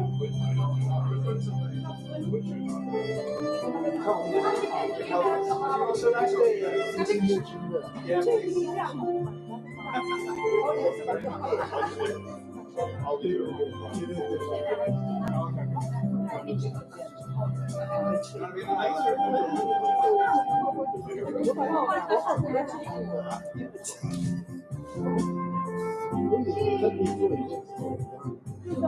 I can't think if you don't mind. Me, I can.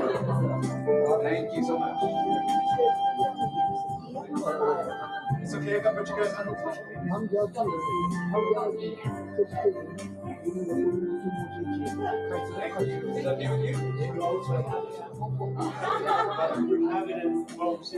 That's probably true, yeah. Thank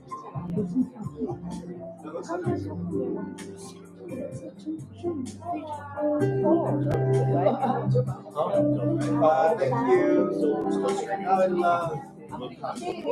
Where is it? Where is it from here? Oh, it's in Montgomery. So it's on the way. And he's from Baltimore.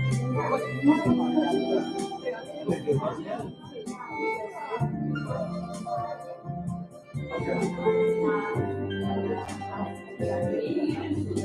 Where are there others?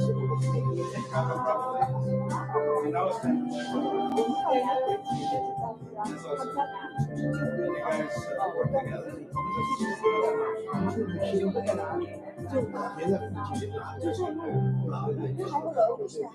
And you teach martial arts?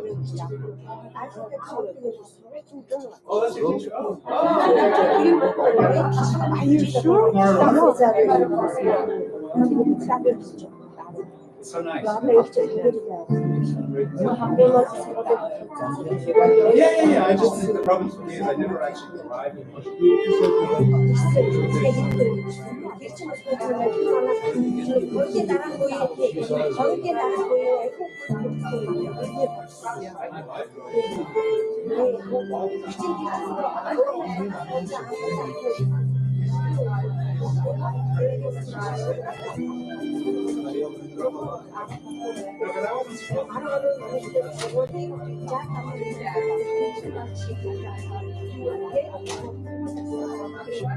I'd rather drive myself, frankly.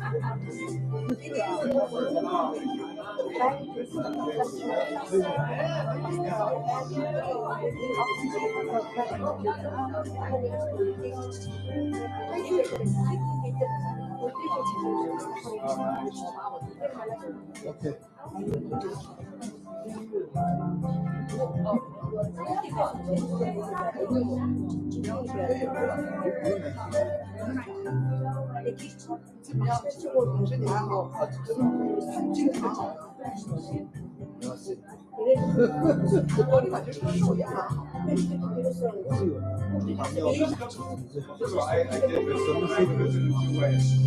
When I was they were showing you what they wanted to show. But it was still interesting. But I just happened to going on the set. I visited the district and I just walked around.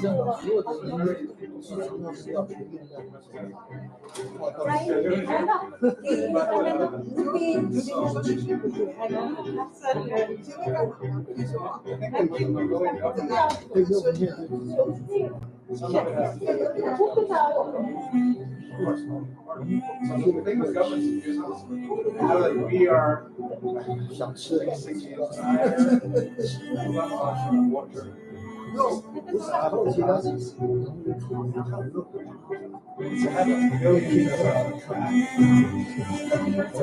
So we're helping in that way, right? That's one way.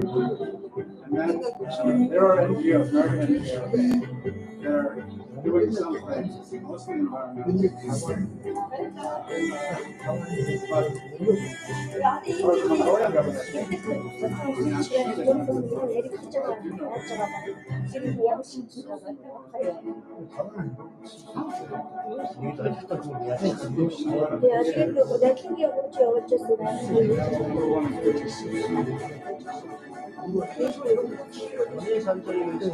but I also understand that a lot of people don't really want to go to an apartment. They just want to stay in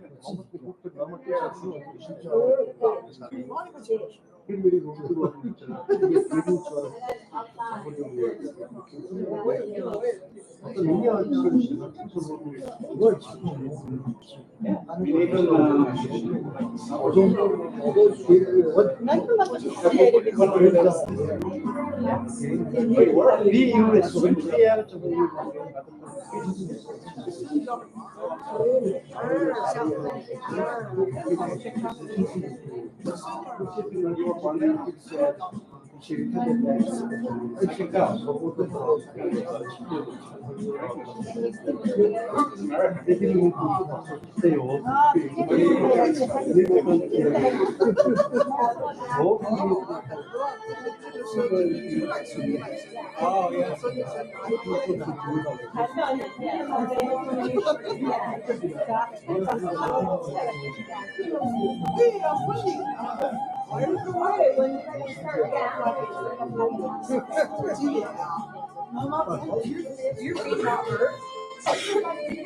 You're sitting.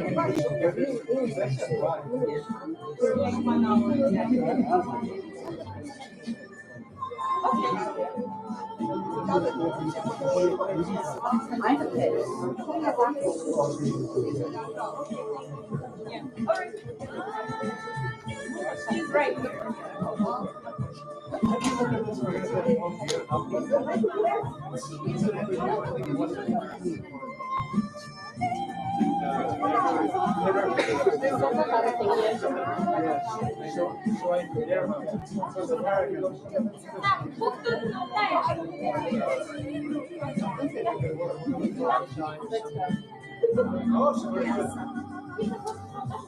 제가 아짜 이렇게 했지.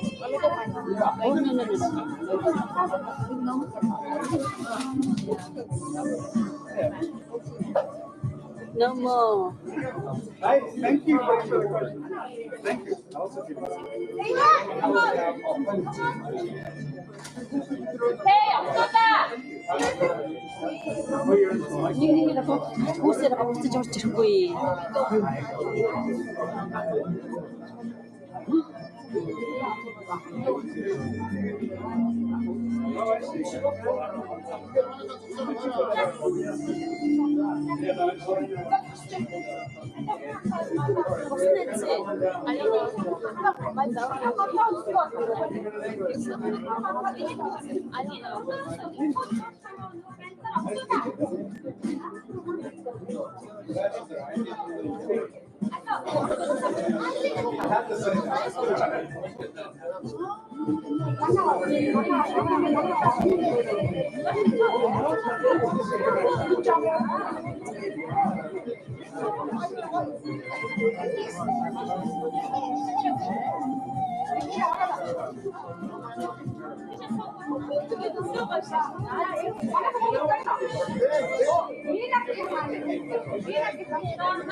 Oh my.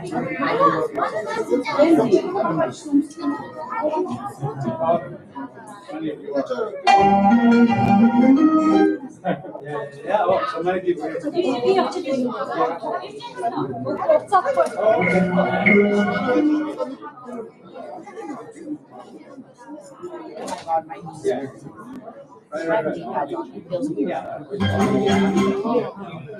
Yeah, no kidding. Good restaurant. Yeah, I dropped down. You know there was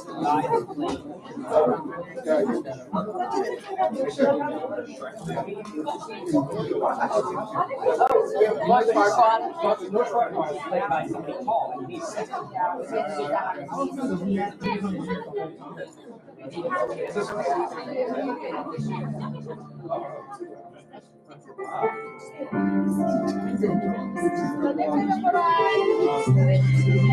Yay, smile. Yay, looking good. Looking good.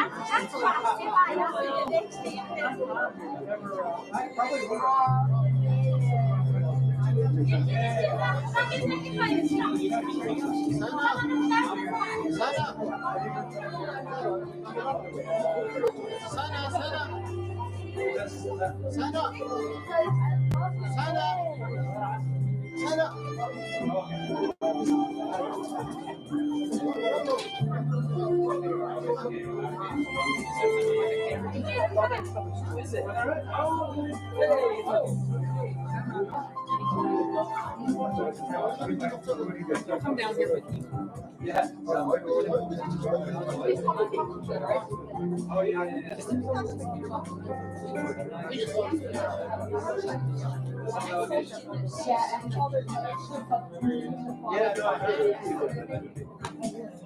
My daughter used to. You want to come to the picture? Hey, on that.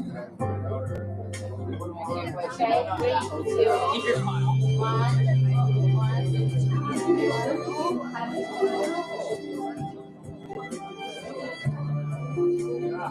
I'm sorry. That's really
Well, why don't you sit here, because Michael might start over there.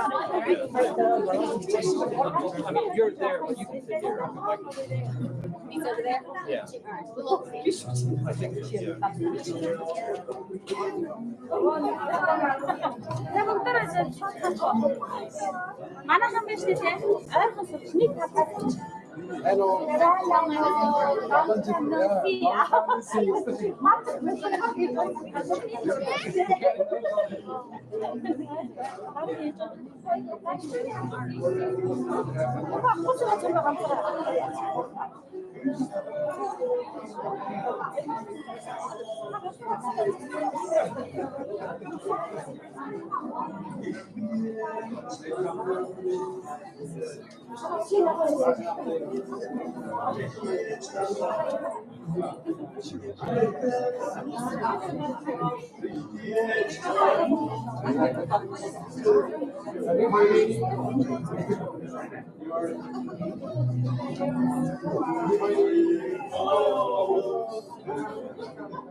Sorry.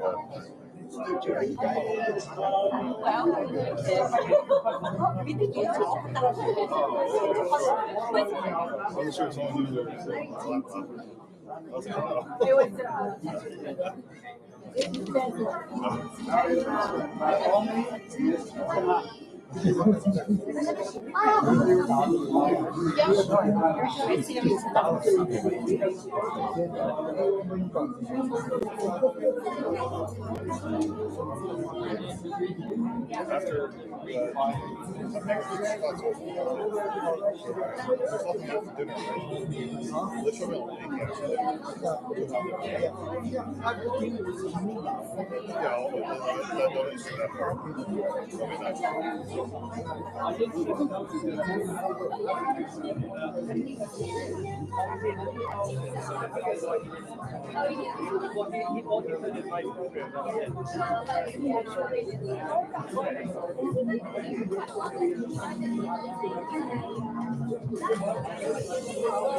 Wait, just one second, Hi! Nice to meet I hear you. all about you. From Morris. Oh, yeah, from Morris. Yeah. Oh, no.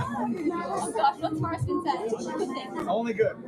Amazement. I'm just gonna get some water.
I don't think it really.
No, I did not receive.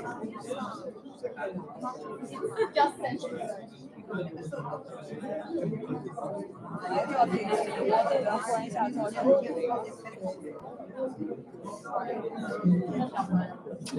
Why are we waiting?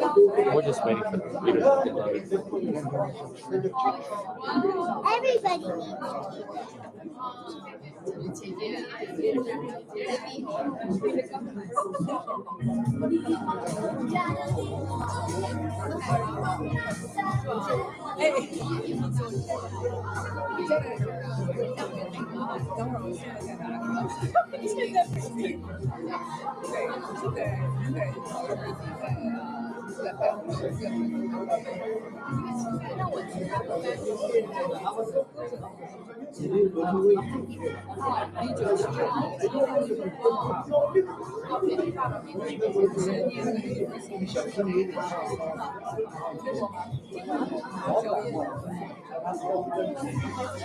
Are you traveling together again? We are. All right. Hey, I'm Michael. Vitaly, nice to meet you. Hi. And this is Wiley. Hi, Wiley. Who's this guy? Beaver. It's a bear that's named Beaver. Why not? Yeah. Cool. Do you live in New York? Yeah. How about yourself? Same thing. Yeah. Nice. Nice. It's,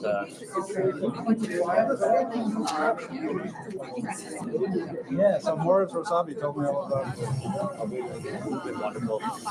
Doing great. Sally's whole adventure began with reading the book and then going to see Morris, and he set her on this path. Reading his book? No, something a little bit more mainstream. She didn't quite dive into the academia. By the way, I think it was like a historical fiction book about Mongolia. Really? And then it's sort of like, oh, well, go see the scholar about it. And, Yeah. One thing led to another. It's pretty incredible. Yeah. And Jack Weatherford wrote a book about it. Was that the one? I think it was Rutherford. It was. That was the gateway. That's not fiction. That's maybe. What was the gateway drug? The first book you read? Oh, you read that? Okay. What do you think of Jack Weatherford's book? I like the idea of the machine. It was a little more rigorous, a little silly. You took it back and look. Yeah. To be continued. We'll continue our conversation.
Hi everyone, please sit down. We're going to start our next session.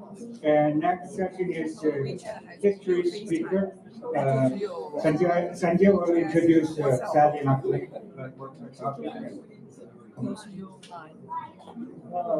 Okay, we're particularly pleased and honored to have an academic speaker today. We try every year to have someone speak on the historical aspects of Chinggis Khan or the period. And this year we have Sally McLean Greenland, who's going to speak on the topic of She Who Rules the World, Succession, Political Authority, and the women who assumed the office of Great Khan in the early Mongol Empire. Seems there were a lot of feminists back then. So a little bit about Sally. She's a PhD candidate in the history department of Columbia University. She studies the complexities of the Mongol Empire and its successor states under the supervision of professors Robert Himes, Mark Rosabi, and Nicola Di Cosmo. So two of those have been previous speakers at this Chinggis Khan event. So now we actually have an academic descendant, you might say, of earlier speakers. So with that, let me introduce Sally, and we're going to hear a very intriguing talk, I'm sure.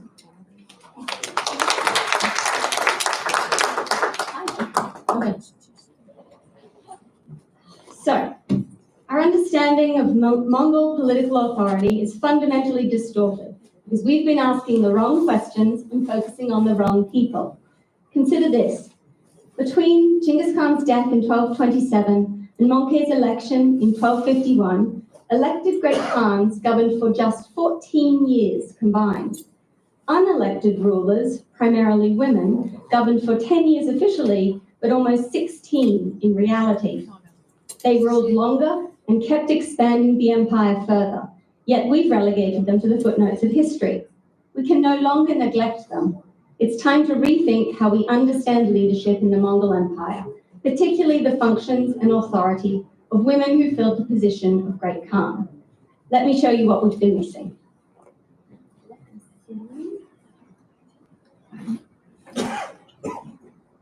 In 1248, when the Great Khan Guyuk died after only 20 months on the throne, Oghul Chinggis assumed command of the empire that spanned 7.5 million square miles.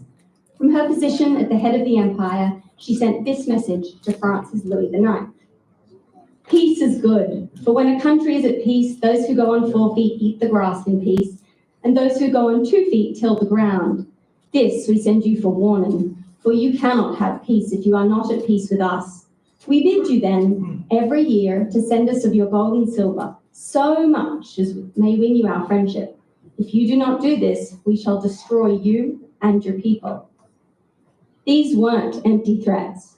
Oghul Chinggis had inherited a vast territory that had steadily expanded under her mother-in-law, Torgin Khatun. Yet today, we know remarkably little about either of these women who ran the largest empire the world has ever seen.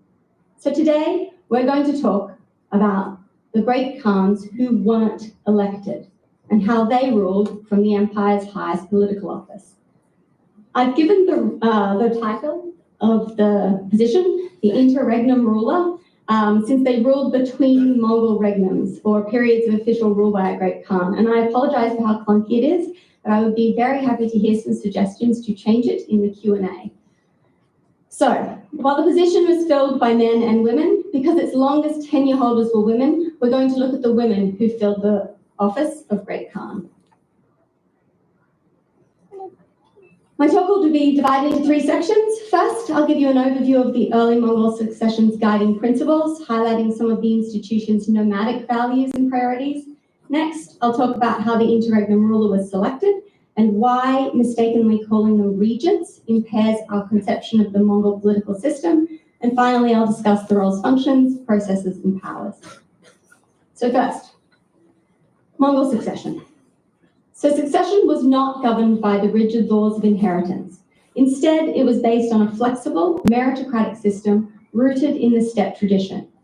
Unlike monarchies, where political authority automatically passed according to the principle of primogeniture, which is where the oldest son inherits first, steppe succession prioritized the election of the best leader, regardless of birth order or direct inheritance. In practice, this meant that political authority could pass from a Khan to a brother, a son, or even a distant cousin, an uncle, as long as that chosen candidate was perceived to be the most capable. The nomadic principle of seniority played a central role in the selection process. Seniority was not the oldest, but rather the most experienced man who had garnered the most respect. He was also, crucially, the person others envisaged as most capable of commanding loyalty and leading the military. Determining who this man was, however, rarely went smoothly. On the contrary, the period following the Khan's death was a period of uncertainty, where factions would vie for control. The one way that candidates established their dominance was by engaging in violent clashes. Often mischaracterized as senseless bloodshed, these civil wars that raged during the interregnums reflected nomads' determination to choose a Khan with a keen eye for war and politics, with a personality to command a following, and the ability to conquer his own people and subjugate them to his absolute rule. Once the candidates rose through this process, it was up to a group of respected peers to come together, formalize their choice, and raise their new Khan to office by collective authority. The span between the death of one Khan and the election of another could take months or even years. During these long periods, the Mongol Empire needed to maintain its stability. Governance needed to continue without interruption. Someone would have to be put in charge. Someone would need to administer the empire. This is where the role of the interregnum leader comes in. Installing an interregnum ruler was a critical offshoot of the early Mongol succession process and involved immediately elevating an individual to a political void left by a Khan or a great Khan's death.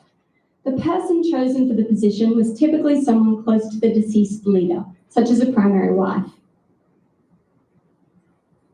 Having regularly sat by the Khan's side in the daily court that was held in her dwelling, a widowed Khatun was one of the best positioned people to know the empire's ongoing business.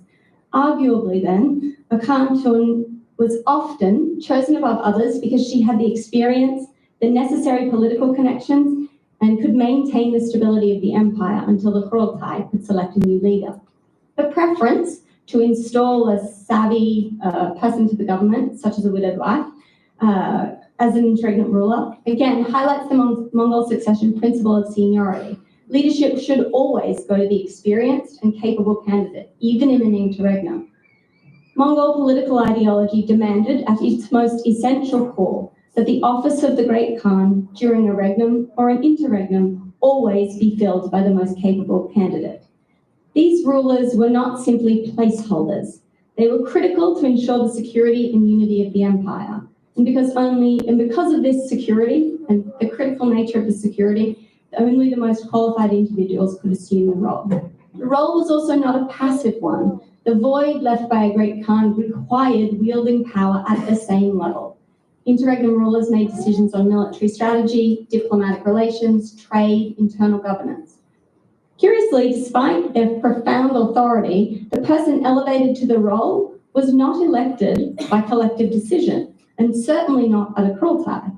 In fact, this led scholars to argue that the role itself was self-interested, and it was a weak Mongol political institution, and that under their rule, the empire's stability was little more than a semblance. This argument is based on the presumption that a steppe rife with civil war indicates failure, primarily a regent's failure to keep the empire united. Scholars misidentify Mongol interregnum rulers, however, as regents. Regents are appointed to govern in place of a monarch who is absent, incapacitated, or considered a minor. But a Mongol interregnum ruler did not wield political authority based on an absent or incapacitated Khan. The single precondition of their installation was that the Khan was dead. They also didn't rule in lieu of a minor, because the Mongols never elected a child to be their Great Khan. Mongol succession as an idea was intentionally made flexible to avoid this exact scenario. It could not tolerate inexperience. It could not elect children. The Mongol principle of seniority prioritized the most experienced candidates, and those candidates were always adults. Fundamentally, to be a regent, you have to wield someone else's legitimate power on their behalf. Torgen was a regent when she ruled for 6.5 years on behalf of Ogedei after he basically retired at the 1235 Kurultai. She was not, however, a regent when she ruled in her own right between Ogedei's death and Buyuk's election. The Mongol succession process is a post-mortem process. No one knew who the Great Khan would be until they were installed. No one could have become a regent based on the fact that no one could elect a child. Khans on the steppe did not officially designate their heir. Some made suggestions, but statistically their preferences were actually undermined more than they were upheld. Even Chinggis did not officially designate his heir. Ogedei, Chinggis' pick to succeed him, only became the Great Khan after participants of the 1229 Kurultai decided by collective agreement to install him. For the 2 years between Chinggis' death and Ogedei's election, Tului Khan actually ruled over the empire as its interregnum leader. And Tului's rule might have been because Bort predeceased Chinggis, but I'm not sure. You can ask me in about a year's time when I'll be done. The Mongol interregnum ruler could not be a regent because the Mongol succession process didn't designate heirs. Life was tenuous. The steppe was harsh, and if the Khan was dead, it was now especially violent for anyone contending for the throne. Scholars who accuse the position of being self-interested as a weak Mongol political institution, a sham or a token of stability and unity, just because of these succession laws, misses the point. This ruler was not put in place to prevent the very violence that was essential to determining the empire's next leader. She was put in place to offer the Mongol Empire ideological stability and unity. With this in mind, I'll turn to the next part of my presentation, which is the interregnum ruler's functions, processes, and powers. So apart from maintaining political consistency, which we've discussed, an interregnum ruler's function was ideological. It was their duty to protect the throne from violence and to protect the Mongol political process. This person harbored the idea of ideology of Khanship itself, that a single person had the right to rule over others, whilst also simultaneously guarding the office as an emblem of the group's political right to choose their leader together by collective authority in communal election. Holding the empire steady, she prevented candidates and stakeholders rushing to grab power, attempt coup, or dissolve the empire before a Kurultai had spoken. In fact, despite the militarized culture and wars of succession, no great Khan was ever installed by military coup or proclamation. Torgin Khatun had been ruling the empire for several years, first in her husband's place and then in her own right, when she performed this exact function by protecting the integrity of the throne from Chinggis's younger brother, Temüj. After his nephew Ogeday's death, Temüj had been one of the empire's eldest and most senior Chinggisid elites. He was also a serious candidate for the throne, but reportedly frustrated by the endless machinations delaying the selection of a great Khan, and perhaps convinced that his claim was the strongest, Temüj marched at the head of a large army, intending to seize the throne by force and violence. In response, Torgin sent a message saying, "We are the Helens, the daughters-in-law. We have set our hopes on thee. What is the meaning of thy coming with an army and so much gear and equipment? The whole of the Ulus have been disturbed." Emphasizing the many ways she could halt his progress, Torgin then sent Temüj's own son, a man she had been long holding as hostage in her camp. She sent him back to his father to reiterate the seriousness of her message. After hearing from Torgin, Temüj was reportedly ashamed, regretted his actions, and excused himself on the pretense that some disaster had befallen him and he was in mourning. Rashid al-Din's report of Torgin's response reads as a terse-lipped rebuke of disrespectful and boorish behaviour. A thinly veiled snub accuses one of the empire's most senior members of forgetting his place. As a candidate in the process tightly bound by expectations of acceptable and unacceptable behaviour. It also sneers at his lack of respect for his Mongol kinsmen and their right to participate in an esteemed political process that was governed by protocol. When he initially set out with his army, Temüj was willing to risk personally disrespecting Torgin. But endless machinations or not, until she called a Kurultai, Torgin's camp represented the central institution of Mongol political ideology. Her camp was the office of the Great Khan. By marching on it, Temüj was essentially marching on the Great Khan. The community that saw Temüj was prepared to overturn protocol and process and install himself by military coup would not tolerate it. Despite his respected senior status, extensive military experience and considerable following, his behaviour was enough to eliminate him as a contender forever. Temüj never made another bid for the Mongol throne. As this interaction shows, interregnum rulers like Torgin and Ogil Chaimesh after her did not receive universal admiration or unwavering support from their Chinggisid peers. Yet their authority to oversee process and protocol was without question, especially when it came to electing a new Great Khan at the empire's grandest event, a Kurultai. This event met on the summons of the interregnum ruler. But while a Kurultai was an astounding spectacle of revelry, planning one was the absolute opposite. Organising the event required extensive, persistent correspondence with endless stakeholders. It was routinely delayed by internal squabbles, domestic and foreign wars, illness, death, and bouts of prohibitive weather across millions of square miles of territory. Even in ideal conditions, organising a Kurultai took years. Scholars disagree at how finalised the decision of the Great Khan was before the Kurultai. Some claim that genuine discussions took place at the event, while others argue that the decision was essentially made beforehand. Regardless, it was undoubtedly a momentous occasion, a 3-month-long spectacle of power. It was a chance for the empire's key players, men and women, to flaunt their influence, impress their vision of the future, and lay their claim to the share of the empire's growing wealth. It was a political congress with profound implications, but it was also a party and a Mongol homecoming, one that renewed a sense of shared identity by bringing the long-separated Mongol elite back to their homeland and into each other's orbit. The Kurultai then was much more about reifying nomadic identity and fortifying elite Mongol unity than it was about choosing a new Khan.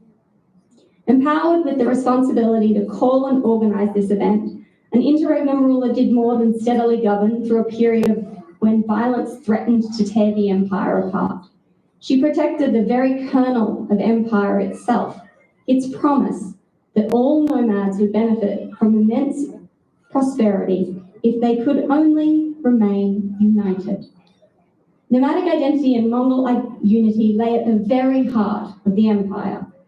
The role of the interregnum ruler existed so that eventually, when a Kurultai crowned a suitable candidate, Great Khan, the title continued to mean something, but there was still something to be Great Khan of, that violence had not dissolved. I would argue paradoxically that the most severe threat to the Mongol Empire was not the threat of civil war, especially not when it was generated by the succession principle of condoned violence. The empire's threat, its highest threat, was always the risk of dissolution. An interregnum Khatun was responsible for ensuring ideological security. She judged when the fractured and battered group should be called together for a 3-month-long reunion party. As long as she upheld political protocol by performing her task at the appropriate time, the Mongol elite could trust that the idea of the unified empire was guarded. As long as she performed her duty, the Mongol elite could trust that the succession process, political protocol, and the idea of the empire was safe. So to wrap up, our understanding of the Mongol Empire has long been incomplete because we've overlooked the periods when women ruled from the office of the Great Khan. Trapped by our own biases, we've dismissed them as placeholders and regents, when in fact, they were sophisticated political actors with real power who fulfilled vital functions. These women, Torgin Khatun, Ogulchemesh, and the many others who acted as regional Khans, weren't just maintaining the status quo. They were protecting something far more precious, the very idea of Mongol unity itself. While violence raged as contenders fought to prove their worth, these rulers kept the actual office of the Great Khan safe. They prevented the premature seizure of power, protected the succession protocol, and most importantly, preserved the empire's ideological core. The role of interregnum ruler was, in many ways, an embodiment of the Mongol political system's sophistication. These rulers had to balance seemingly contradictory forces. They had to protect the throne while allowing controlled violence to determine the worthy successors. They had to wield absolute authority while preserving the collective right to choose the Khan. They had to maintain unity while allowing the divisive process of selection to unfold. Perhaps most remarkably, when the time was right, they organized the Kurultai, which was not just an election, but a profound celebration of Mongol identity that brought scattered elites back together, renewed the crucial bonds that kept the largest empire in the world, that kept together the largest empire the world had ever seen. This position and the women who held it weren't footnotes in history, they were central to it. They ruled for as long as their elected counterparts. They maintained the empire's expansion, and most crucially, they ensured that when a new Khan was finally chosen, there was still an empire left to rule. It's time we recognize these women for what they truly were. Not regents, not placeholders, but rulers who filled the office of the Great Khan in their own right. Women who wielded real power and protected the very essence of what made the Mongol Empire possible. Thanks.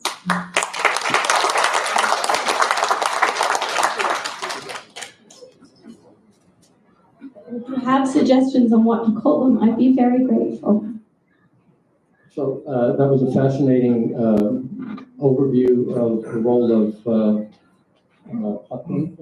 Khatun's and this interregnum period, a very important part of Mongolian history. And I did not know the significance of the Khartoums in this. So let's open it up. Do we have any questions from the audience? Yes, Michael. Well, first of all, thank you. That was really interesting. And I learned a lot from it, I have to say. But I guess what I wanted to ask. Morris proud. That too, right? Yeah, exactly. I just wanted to ask the fact that they're not well known, right? In academic circles and more generally, do you think that's because they were in an interregnum status, so it's kind of hard for historians to deal with it? Or was it, to use the simplest word I can think of, sexism? A bit of both. Okay. I think the historians since the 17th century who've been reading through a lot of the sources have been very interested in the actions of the men in those sources. The sources that they're reading were also written by men who understood power understood power when it came in the male form and didn't understand power when it came in the female form. So just, on a numbers basis, the statistics are the male sections of the sources are much larger. They seem to imply that they're doing the same stuff, but literally Rashid al-Din says at one of his points, like, I'm so sorry I keep talking about women, but they were in charge of a lot of stuff, so I kind of have to. So there's even admissions in the text to say, the original text from the 15th century to say, these women were so important, we can't write them out. So I think it's a bit of a combination of the original text saying that and then scholars, over the last 100 years not being interested in women. But the other part is also relevant, right? The fact that it's an interregnum, so people don't know how to deal with it. Yeah, but the same thing, like it's an interregnum because we've chosen it to be an interregnum. If you want to say they're a regent and they channel someone else's authority, a lot of women in, for instance, European history have been dismissed in that same way. So I think it was just copy-paste instead of being like, oh, hold on, this is a completely different political system. Instead of pasting our version on, we should actually just think about it on its own terms. But yeah, that's my theory.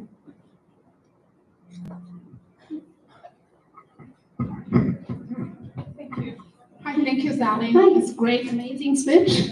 I want to ask maybe a casual question. I'm interested what brought you into the research and what do you find is most difficult part in the research? Because as everyone can understand, if you're doing East Asian studies for like 800 years ago, there could have a lot of problem in finding resources, or in this special perspective that all the history writers are probably predominantly male. And for this, you are researching women's history. And also, even as a Mongolian, we know there was a very amazing established women leaders in the history, but they are, as you correctly pointed out, in a lot of ways, silent. So I'm just wondering for you, as I would assume your native language is not Mongolian. I'm Australian, yeah. Yes, and what do you think is the most difficult part in this? And the first question, don't forget it. What brought you here? Okay, thank you. It's a long question. Thank you. So I came to this world because I read a book. I read Morris Rasabi's Kublai Khan, The Life and Times, and I had been asked to write a TV show that was 60 to 70% women. So as I was digging in history for ideas to write this TV show, I discovered this book and I read it on a Thursday. I got on a plane on a Saturday and I got on a horse in Mongolia on a Sunday. And I rode across the steppe for 3 months, much to my husband's dismay. And then I came back to New York and I finished writing the TV show and I was no longer interested in writing it, so I handed it off to the writing team. And I met with Morris Rasabi and he said, I've done this for 60 years and I think you're onto something. So we worked on getting me into Columbia. So I was much more interested kind of by the end of that process of looking at the original sources, which brings me to the second part of your question, which is how. The most difficult part is inevitably language. I cannot tell you how many times I've been like, I have no idea what this says. I work in classical Chinese. I've learnt classical Chinese to be able to read these documents. I'm working on Persian to be able to read the Persian documents. And then I work in French so I can read the European stuff. I hope to be honoured enough to spend years learning vertical Mongolian so that I can eventually read his secret history in my own way. But ultimately, just like every other historian or person working on the Mongol Empire, you have to rely on your peers. I have stuff in my dissertation that ranges from Armenian coins all the way through to an edict actually issued by Tarakan Khatun. It's a fantastic edict, half in classical Chinese, half in Mongolian, and it basically says, dear so-and-so of Chinese Prefecture number 7, if you're too busy to build this giant warehouse and organize the production of this text, get your wife to do it. Put her in charge. To me, that's amazing. The assumption that a woman in China would be able to take over the job of her husband with a massive, it's just a huge leap. And so to me, that shines a light on a world we don't understand. If someone was she was issuing those edicts and people were following them, the world is so different from what we think it looks like. So yeah, that's my answer.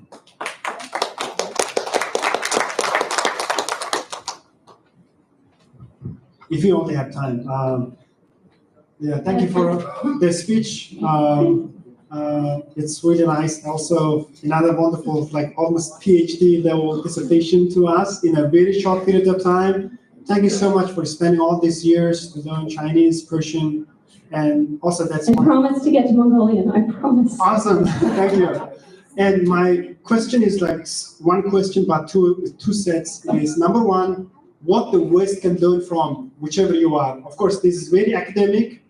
The politics is quite away from academic knowledge. However, just in your personal opinion, what the West, especially like America, EU, United Nations, just to have the West, we should learn from all these lessons, which practiced for a few hundred years or more than that, number one. Number two, what Mongolia should learn from.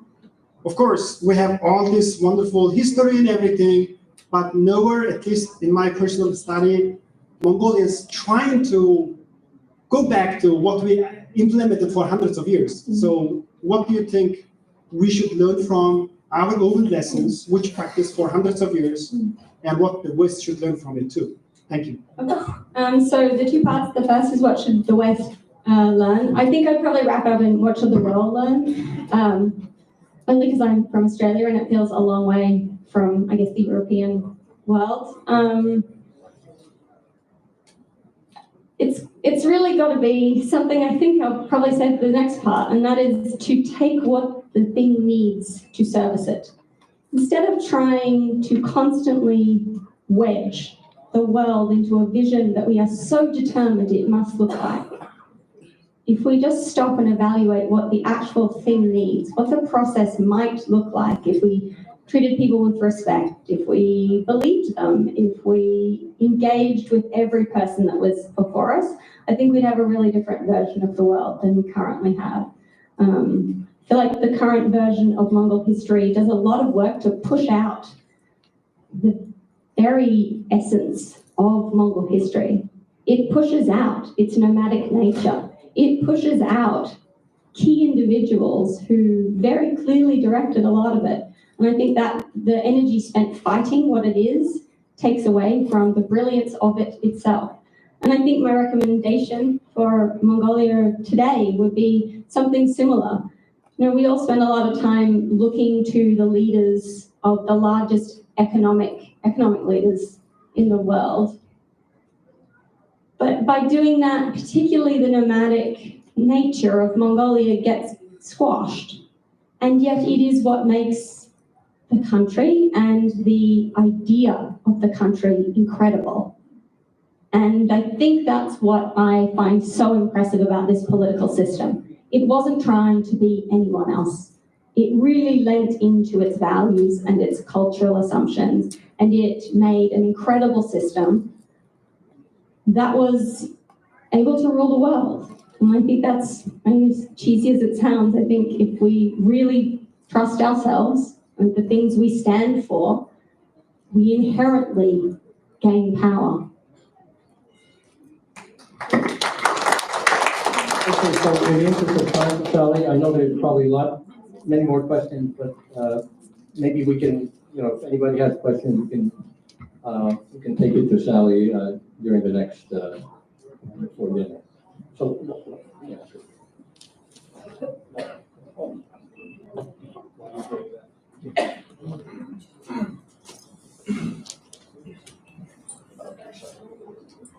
Thank you.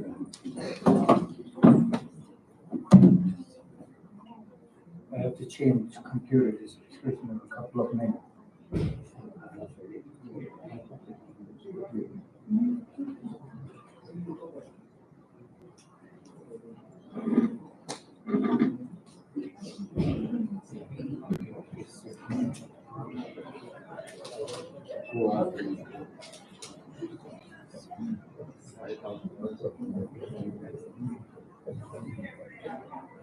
So before we start the cultural part, which I know we're all waiting for, we'll do the annual report. I'm going to try to get through it very quickly.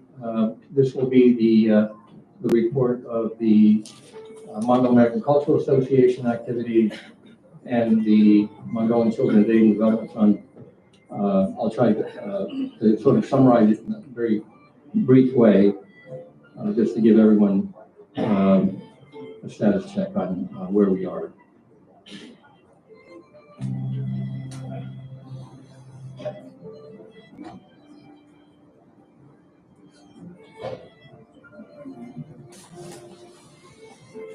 Do you have your email?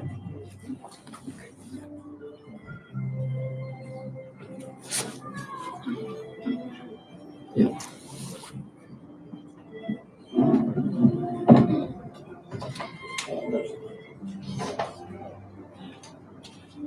Okay, so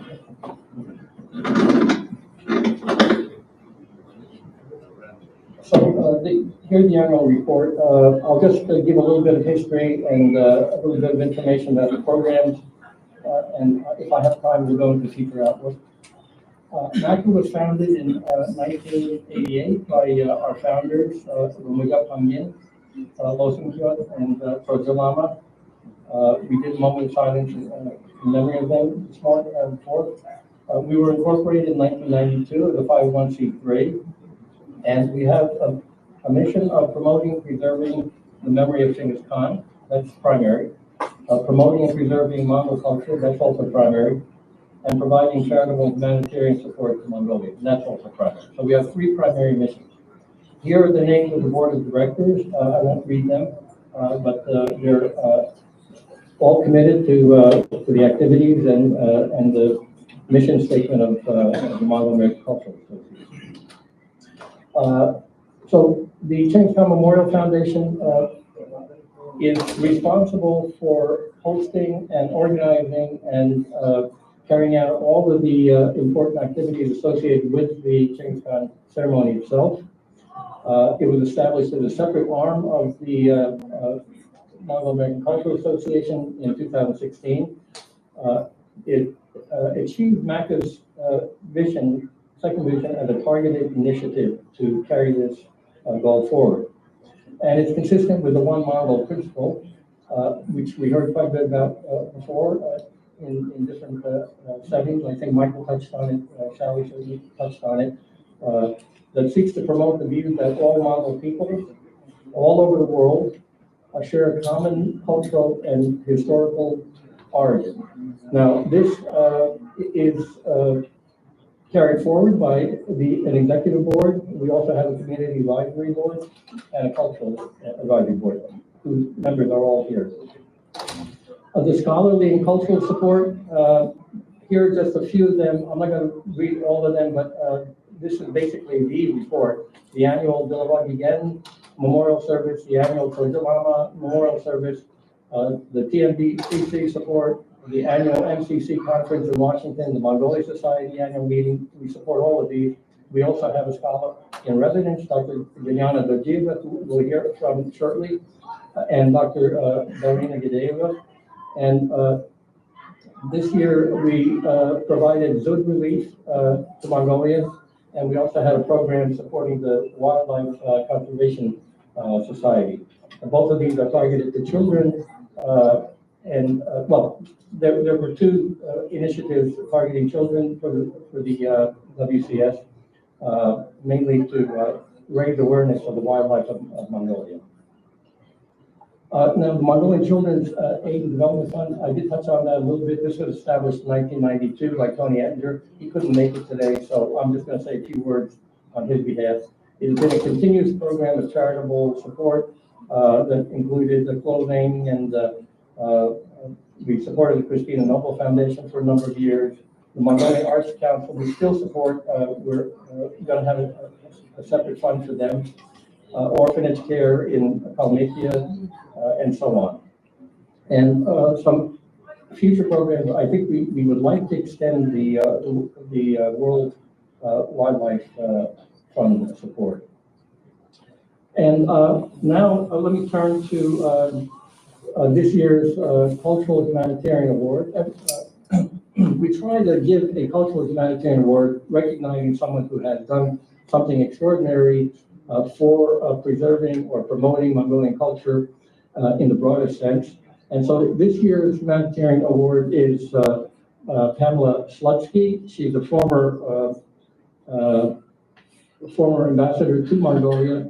Last year, she established the John Domajov Hangin Scholarship Fund at Indiana University. And as part of this award, Michael Klaczewski is here to accept the award on her behalf. So much.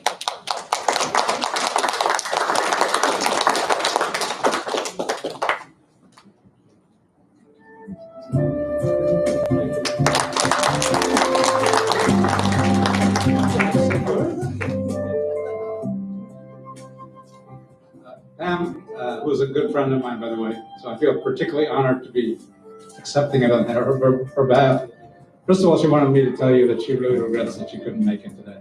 She really wanted to, because this relationship with this organization means a tremendous amount to her. So she actually wrote me a little note here. And I just wanted to tell you that she feels very honored about this award. It's a big deal for her, and I know that personally as well as sort of officially, right? She also asked me to thank the association for all it's done for the Mongolian Studies Support Fund at Indiana University, which, as Sam just mentioned, is named in honor of Professor Gombajau Hangin, who is a member, as you know, a founding member of the Mongol American Cultural Center, as well as of the Mongolia Society, so close to my heart as well. And just to say that this organization's support will help ensure that Mongolia's unique contribution to world history and contemporary global events continues to be taught and heard in the United States and North America. And that's also something very, very important. So on her behalf, let me thank you very, very much. Thank you. So as part of the award, MACA will be contributing $5,000 to the fund this year, or maybe early next year.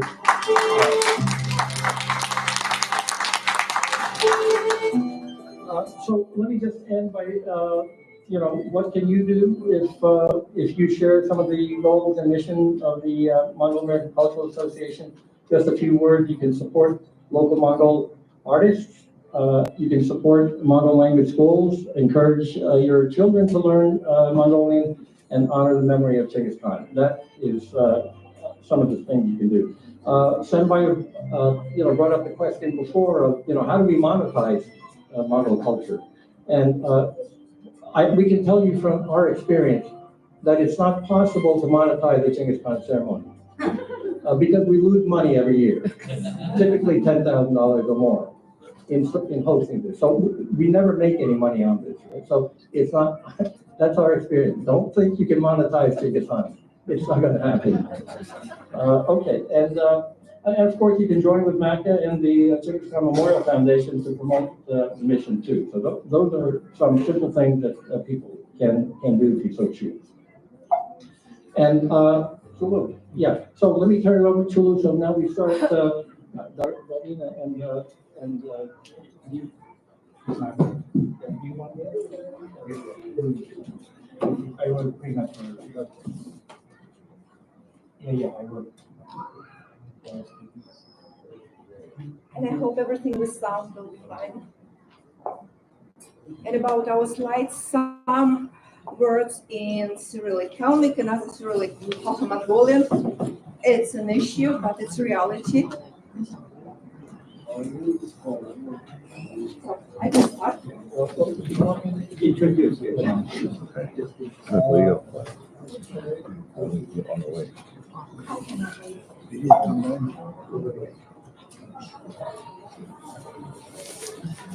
So let me introduce MACA scholar in residence, Dr. Yelena Dojeva. She is a graduate of St. Petersburg Music Conservatory. She's a ethnomusicologist.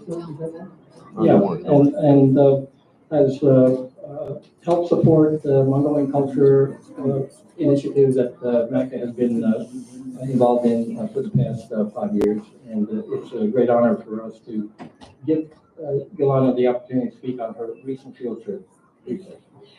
Boss Darina, and I would like to thank Mongolian American Cultural Association and Sanjay Altan personally for the support of our research.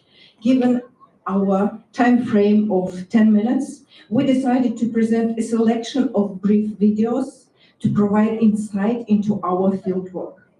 Our expedition was conducted in Bulgan Sumov Hovd-Aymak. It is a remote area located approximately 2,000 kilometers from Ulaanbaatar. It is the Mongolian Altai Mountain, the territory near the border with China. It's somewhere here.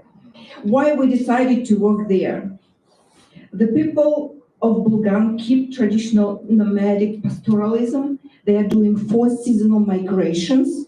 Some families travel up to 500 kilometers to reach winter pastures. In this regard, Bulgan is a rare example of the preservation of traditional farming. It is important to note that in contemporary Mongolia, only 15% of the population keeps nomadic herding, whereas 60% reside in Ulaanbaatar. It is our aspiration that the government will provide support and foster the development of herding, as it constitutes a fundamental aspect of the nation's economy, sustainability, and cultural distinctiveness. The population of Bulgan is around 10,000, and about 8,000 of them are of the Torgut ethnic group. These people are descendants of the Torguts and Khoshut from the Kalmyk Khanate near the Volga River, Ijrim Torgut. They are descendants of those who, with Ubashi Khan, went back to Altai in 1771. This historical event is known as the Torgut Escape. Currently, there are 5 Yasin. In English, it could be translated like clan. Vangin, Tajin, Belin, Hovuk Sarin Torgut, and Khoshut. There are about 2,000 Khoshut, and now they identify themselves as a Yasin of Torgut. Bulgan Torguts differ from other Western Mongolian people by their clothes, women's terlik and tsegdik, men's lavshik, famous footwear toku, in which, according to legend, they came from the Volga, and the custom of respected aged men to wear a white scarf. For Bulgan Torguts, the mountains, springs, the Bulgan River are still inhabited by spirits. Lugusan, Sabdak, relation with these spirits have strict rules.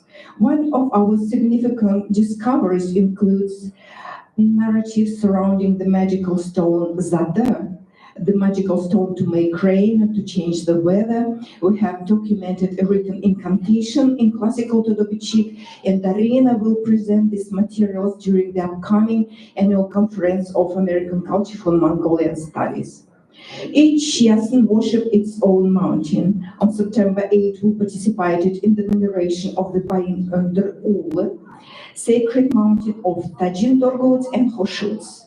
There is an war at the summit of this mountain, and access there is allowed to men only. However, a collective prayer was organized at the base of the mountain. You will watch video segments including an offering to the fire, a prayer led by Buddhist monks, and the dedication of sheep to the Lord of these ancestral mountains.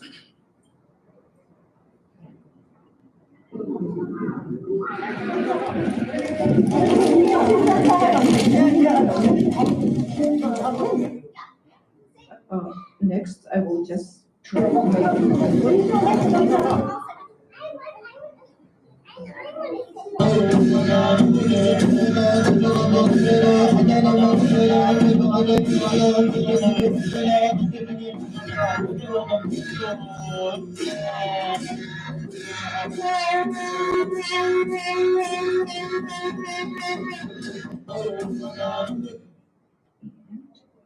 Citria Mao.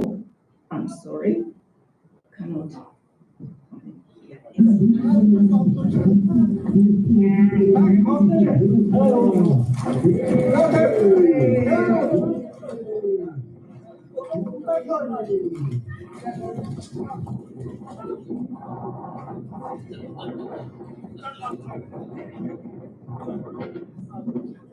So these lucky ships were released to roam freely. It is prohibited to harm or kill them. It is a law that anyone who meets these dedicated animals, Citriamal, should provide them with food and water.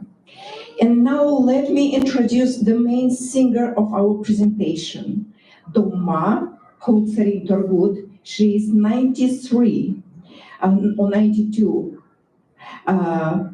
In 1943, her parents escaped from Hobuksar in Xinjiang, which is now the territory of China. Her song of Lost Girl. When I saw the nomadic camp early in the morning, I thought it was my parents, but it turned out to be a camp of neighbors. No matter how numerous the nomadic camp of neighbors was, it cannot compare with you, my dear ones.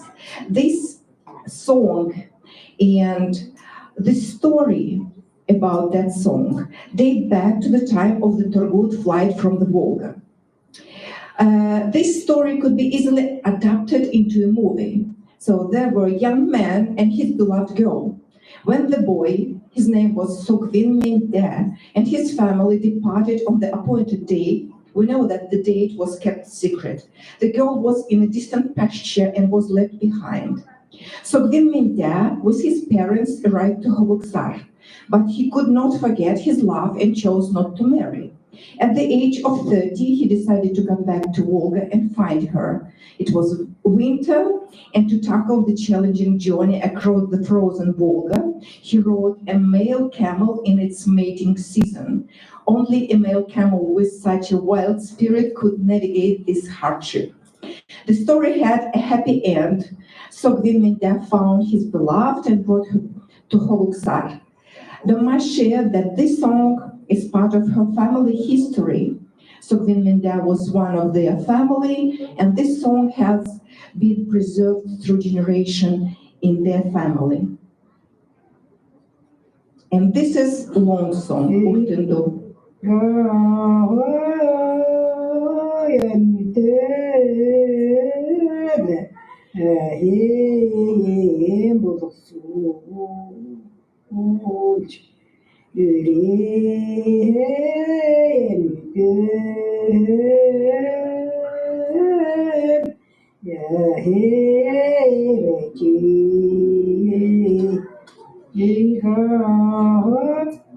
We met great singers and captured a range of recordings.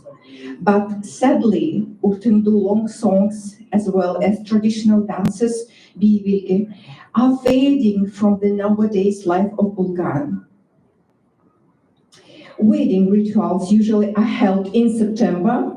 Here you may see a few pictures of the sewing, needlework, and installation of the house for the young couple a few days before the wedding. And I felt Truly happy while listening Urtundu at a wedding. It was the second day of the celebration when the bride arrived to her in-law parents' home. The groom's grandmother, Önür, who is 102 years old, started that song.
Significant part of our interviews focus on what I call milk song invocation. Sometimes sheep, goat, or camel refuse to nurse their newborn. In this case, herders use the special singing words to force animal to accept and nurse newborn. For communication with the sheep, herders use special words, pega or toga, like this.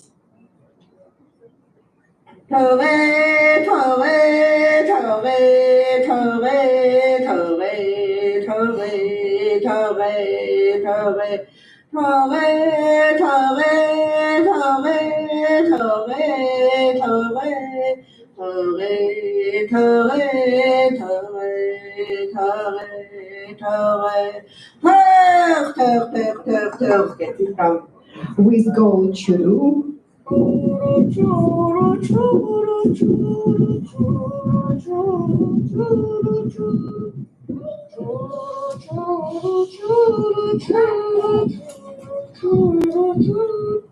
Here, and at the conclusion, I would like to present the performance of the Chinggis Khaan warrior song. It's a very unusual song.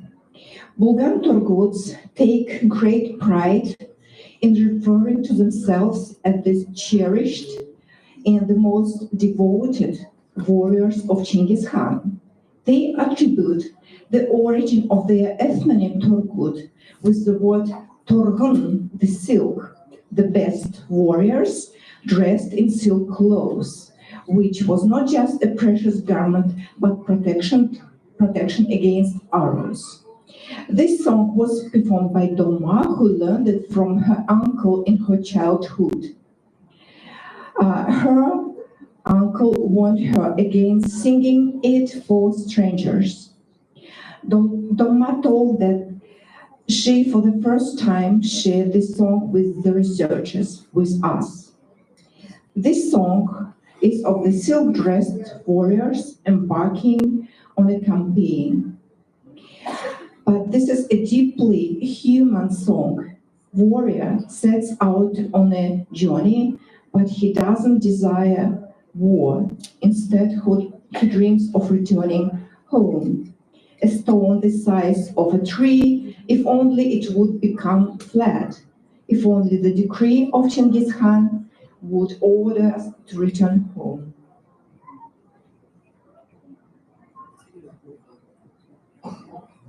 Harmançinen çoğum, hafız kıxıyan, hançin zerlik, her kıxıyan. Girinçinen çoğum, yediz kıxıyan, yegemur da zerlik, her kıxıyan. Here I have to stop. And thank you for including our report in today's program. I would like to convey my sincere appreciation and gratitude for supporting our field work, which has enabled us to engage with, learn from, and document in valuable materials. I believe that a deeper understanding of our history and tradition will lead to a more sustainable future by honoring the diverse Mongolic languages and cultures. We could make stronger the future of Mongolia. Thank you.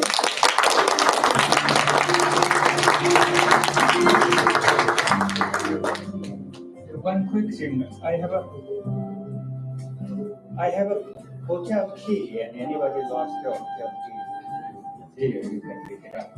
Just a second. Next one is.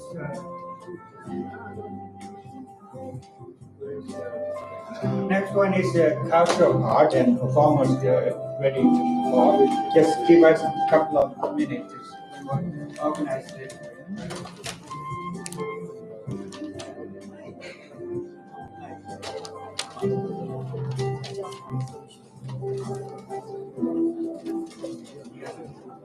My what? Oh, no.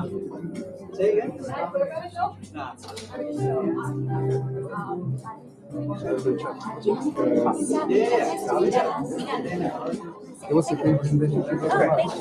Next is performance by Elena from our organization going to lead this.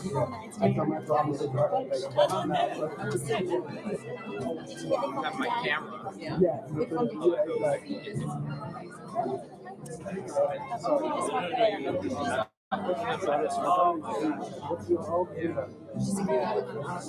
Make sure.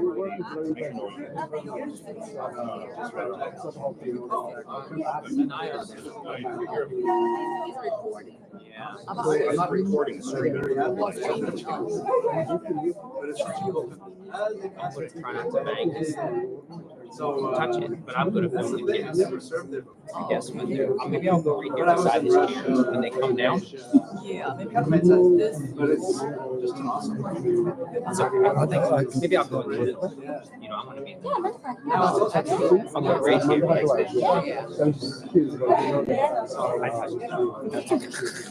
I think maybe. Definitely. Well, I shouldn't touch anything on myself.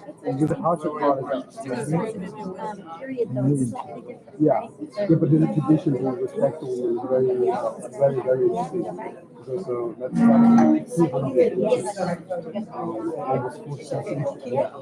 very late. Almost she came up, and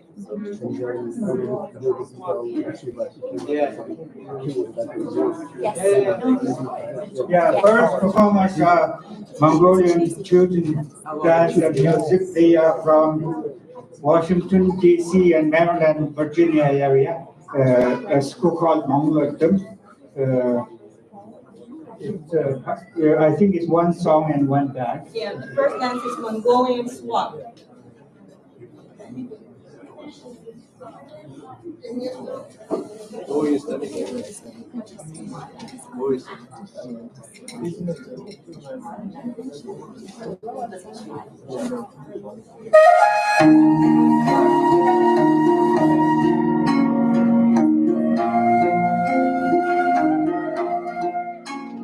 Bitch, where I'm from, the city where the guns not allowed, but it's Compton. Stomp that head, open Humpty Dumpty. Don't get no Mongols on the something. You say what's up, we say you ran out that. I'm a hood, don't let me not hold it, and I say you hit hold it. Don't get you hold it. When someone was like you on the way, yeah, don't do some good and do it. We go some road, be cool, no good, you make one go re.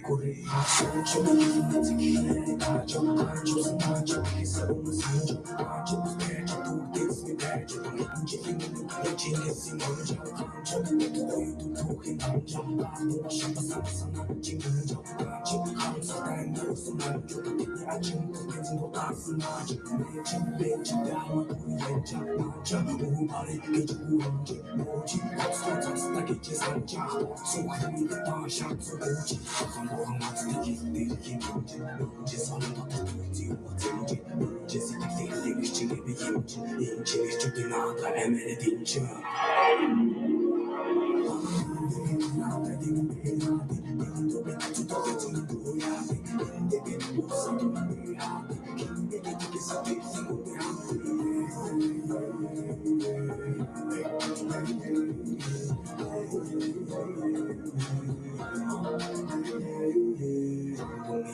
I dominate all the hood in this green city, nominate me getting clean my son and they keep illuminate the room. Never brother fire, stop Grammy nominate. Come up in this bitch like to do me call it a boss. Under the truth, I'm on the horse. Rugged and world, rugged, different in the ghost. Now, Shorty saw the boss, she ready to get the boss. Songs and noise, and the Mongol guys getting bucks like Yannis dominating the lettuce. Deep with the guys, kind of plus the strong. It's different from what we always was warriors. See the Mongol people's like stronghold. Fight the last breath out with long holds.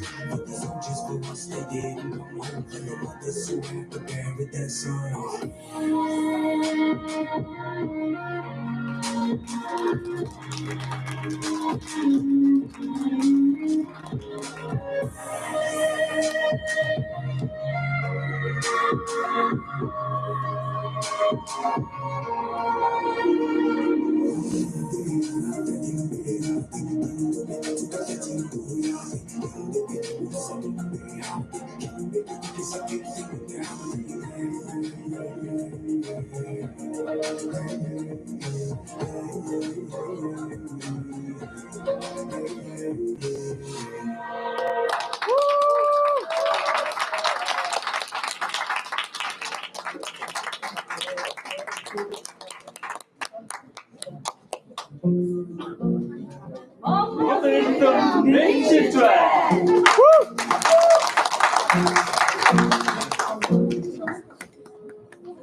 Дэлхийгээр давхар зорьсон нүүдэлчин монголчууд энэ сайхан өдрийг амар мэндийг айлтхан мэдчилж байна.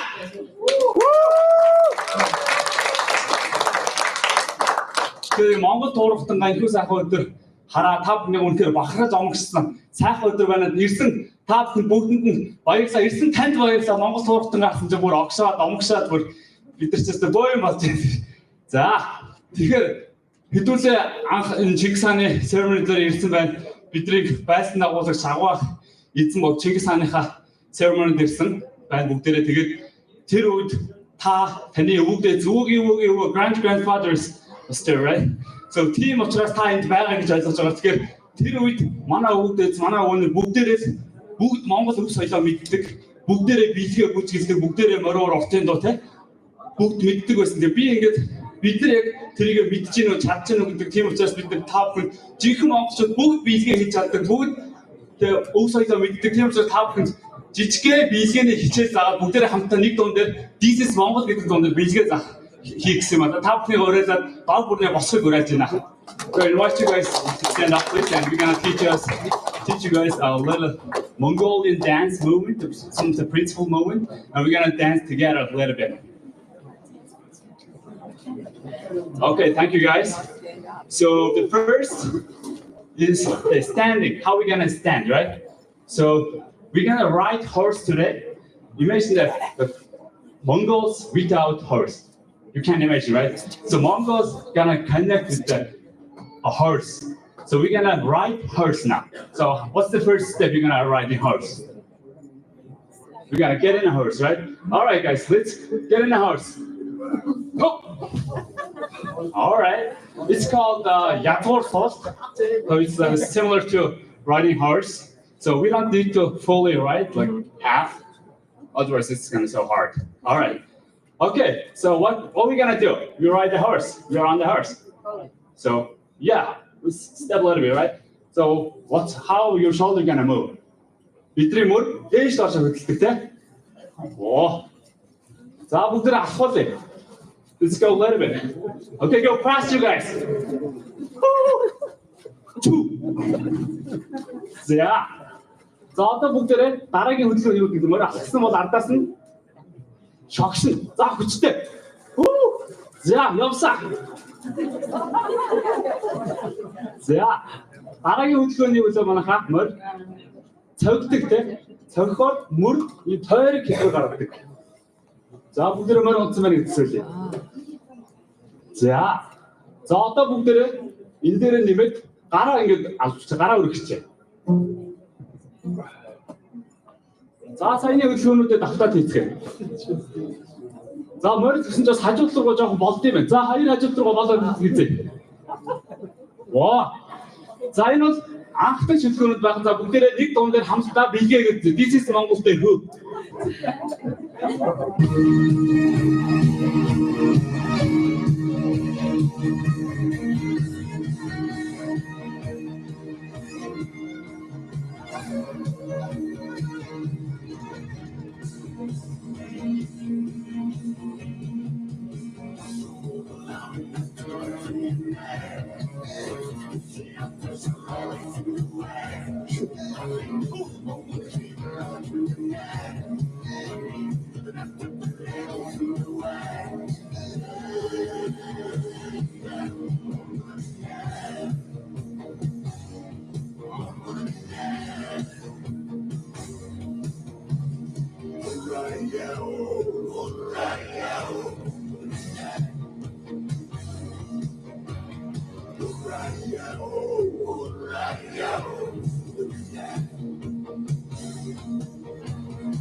Thank you.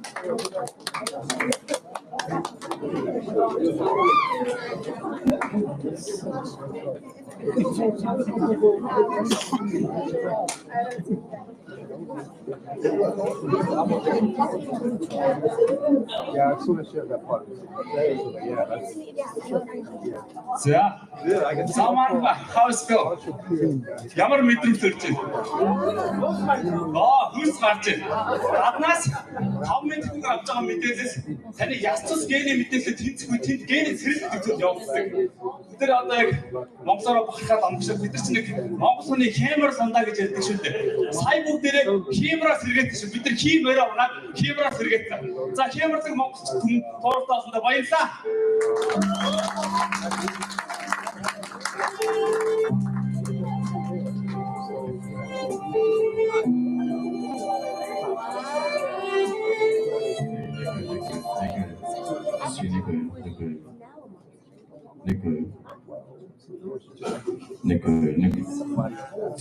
Сайн бацаанаа та бүхэндээ нэрмэд дэвшүүлээ.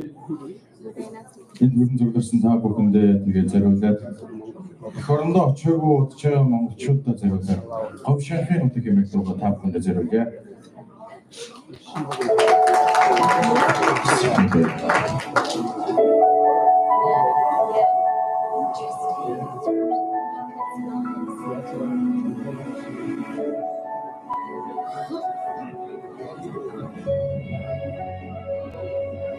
자, 밑부분을 감정 넣어드려야 돼.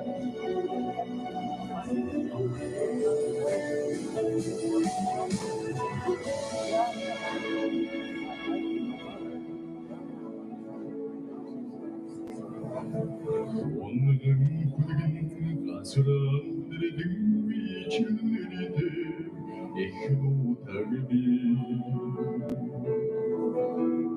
어둠 뜨고드는 우대 적칠비 만승 그그된 기름이 에치대체 위화한 일등이 무득이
next one is Brad Bauer performance, Joe Catholic. Joe Catholic is now New York-based Brad Mongolian ensemble, showcasing horse rhythm, epic song, and throat singing with rooting in Asian nomadism. Band members are Dimitri Ayuruk, Baljiyev, Ayusha Sanjayev. They going to perform one throat theme is Wola Han folk song, and next one is guitarist and singer Evelyn Dukshire.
Thank you.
Now performing solo Dmitry Ayurov, İklim Işık.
Next is performers from Halmuk Mall. They're going to dance Scared Lotus Dance with Mela Patnayak and her daughter, Yanjina. Ludmila is former member of Halmuk State Ensemble, Tulvan, and Yanjina is Halmuk Dance School from Howell.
Thank you very much for the and the next one is Robert Tugamon performer. Robert has performed at the Phoenicia Festival of Voice and Carnegie Hall and Webster Hall. He also performed with Alash Ensemble from Toba. I think Alash Ensemble was here one year at this ceremony. It's a very famous ensemble. So please welcome Robert from Toba.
Hello, from Robert.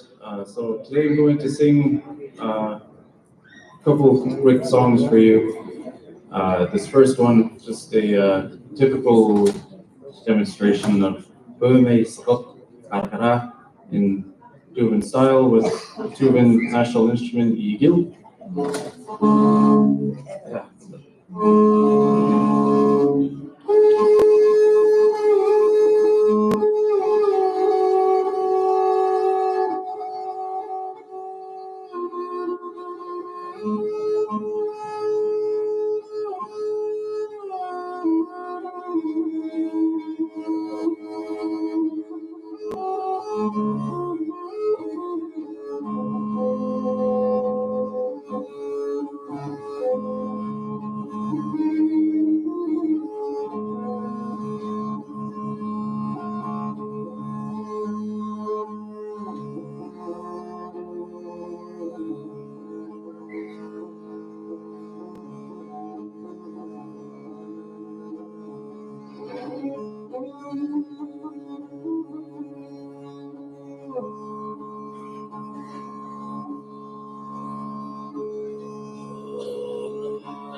song is actually more recently composed song by the famous Tuvan musician Andrei Mangush. The song is just a praise of Tuva.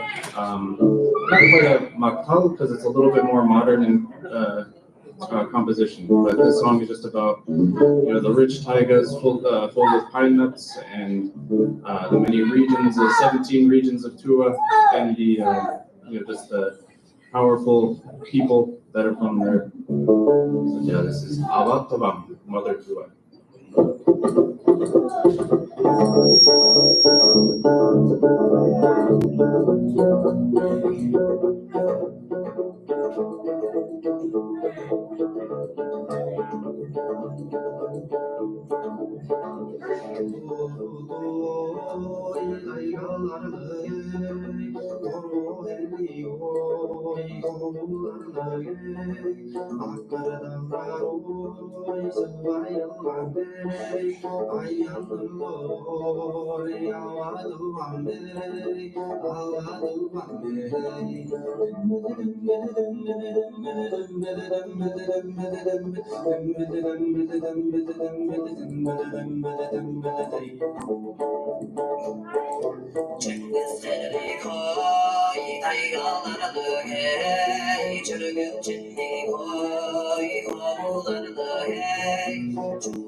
Next performers are from Mongolian School of National Capital Area.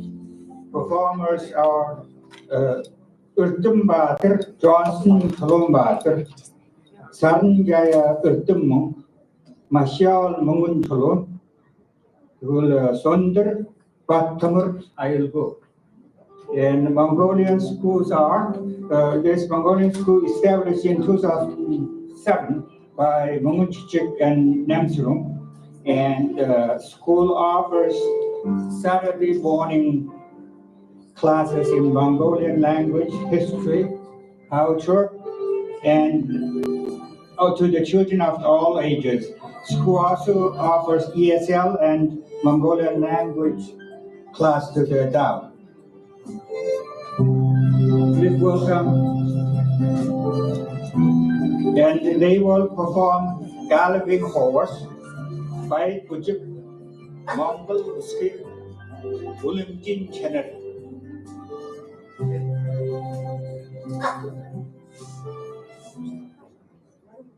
Hello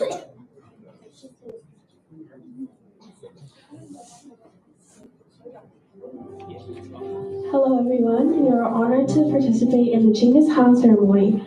Mongolian School of the National Capital Area would like to express our special gratitude to all of you, especially to Sanj Ashtam, for your continued support and assistance since the establishment of the first Mongolian school abroad.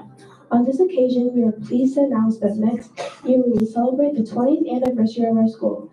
Today, a total of approximately 1,000 students have studied and graduated from Mongolian school. Moreover, some of our former students who have grown up are now working as assistant teachers at school. Now we present to you the children's performance program. First, we have a galloping horse performed by God Desh, Iftin Batter, and Jonathan Chopin Batter. Bike dance performed by Sanjay Irtamo. Mongol Biscuit performed by Michelle Bouchedon, Ulimjin Chandler sung by Sandra Batumur and the group together. Thank you.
여왔죠, 진짜.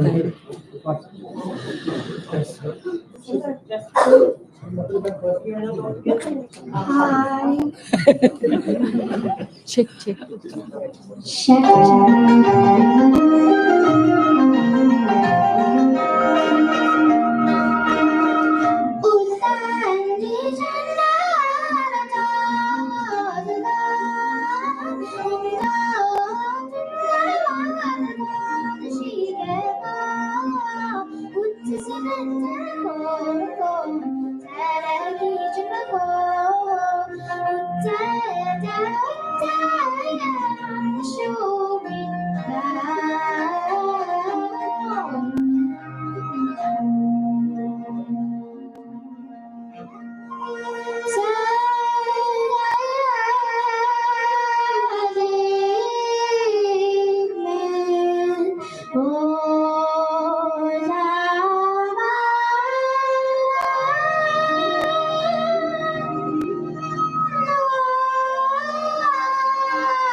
Mga surveillance services have those with distance right now. Darachin thumul over mongwin. Chinchit and eligible crossing tak ma orang ke chimat tarjin altan burgut orang ke alti shaga aga. Takma is actress and singer, and Orang Altan Burgut, of course, we know he is lead singer of Black Horse band, and Orang Kaya also he graduated from Mongolia University of Culture and Art in Ulaanbaatar, and then he is through singer. Agar is traditional instrument performer. He plays sax. So please welcome in the Mongolian performers.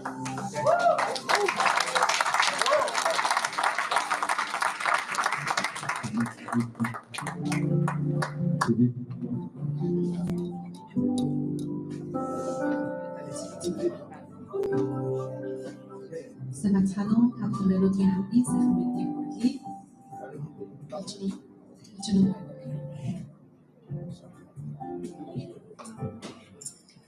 Та бүхэн сайн байцгаана уу? Энэхүү өчигдөр сайхан өдрийн хамгийн гал халуун мэндийг хүргэж байна. Би Өвөр Монголын Шилхэн гол аймгийн хүчинчин нутагтай тогтмоо байна. Тэгээд та бүхэндээ нэгэн сайхан дуу зориулсан барья. Тэнгийн сайхан.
Өөрийн хамтараа хамтран дуулъя. Тэгээд дуучин алтан мөргөдийн тайзнаа оръё.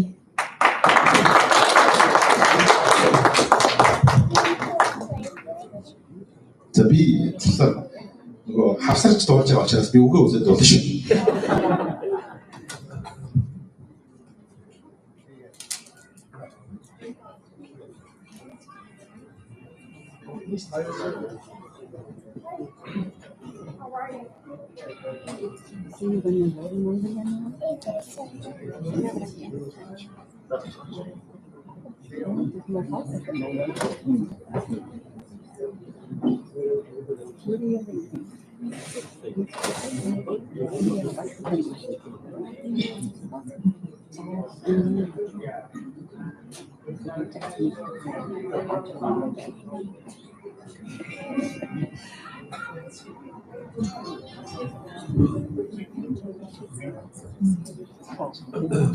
Жоох чиг нуугдчихсан шүү. Жоох гэж байна.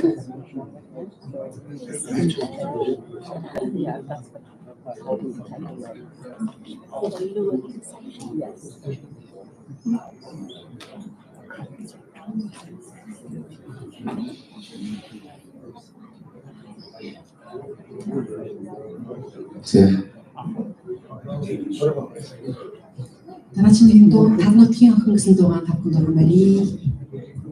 Тав нутгийн охин гэхээр би яах вэ? Би нэ.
Маш их баярлалаа. Одоо тал нутгийг бүгд уулна.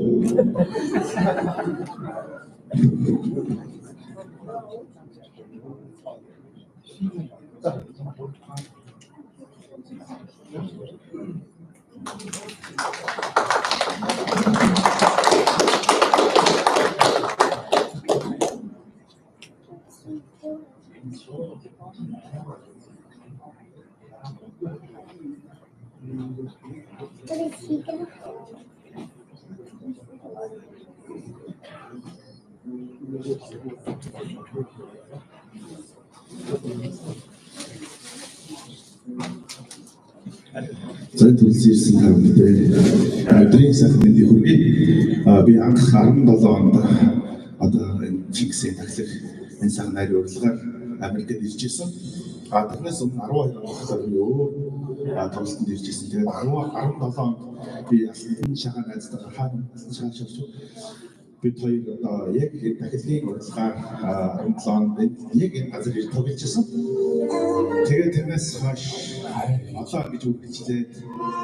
Бас яг хүний ертөнц залгаж 5 жил ирж байгаа. Энэс цааш та 5 жил, 10 жил, 20 жил би жил болгон энд зогсож явах болно. Энийг дасгалуулахгүй энэ сайхан дахиад энэ сайхан Монгол зам зайшин уламжлал энийг дасгалуулахгүй бид нар манай нэгэн хичээл ажиллах болно. Маш их баярлалаа.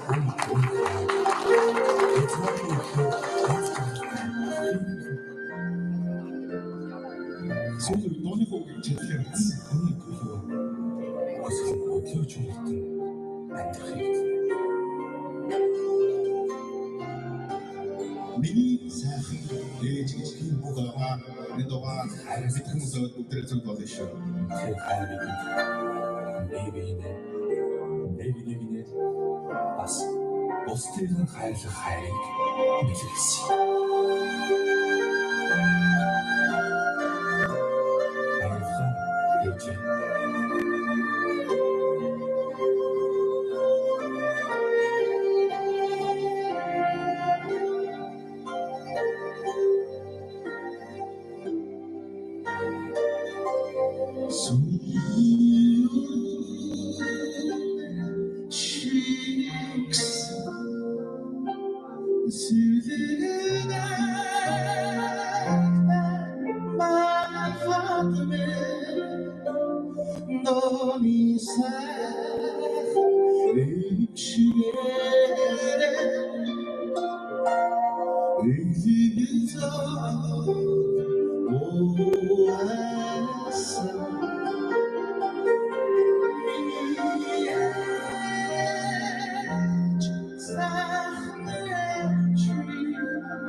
자, 이거 어찌되나 요 дараагийн яг хата миний өөрийнхөө үндэсний Монгол.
통히히 만나 히히 멍어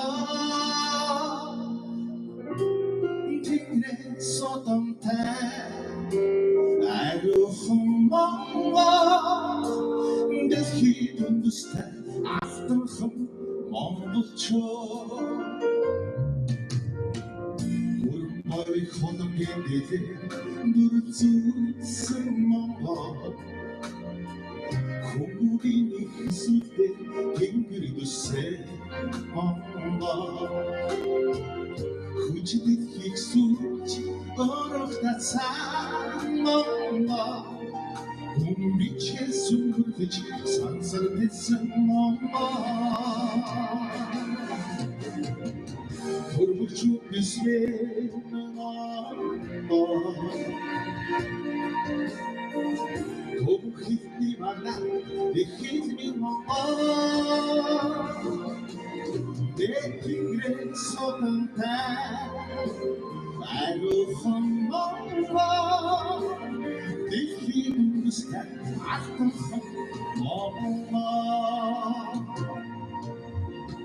사이득사이득 된다 그것 수군에 쓴멍어 사이로 다이가 빙그리 비세 멍어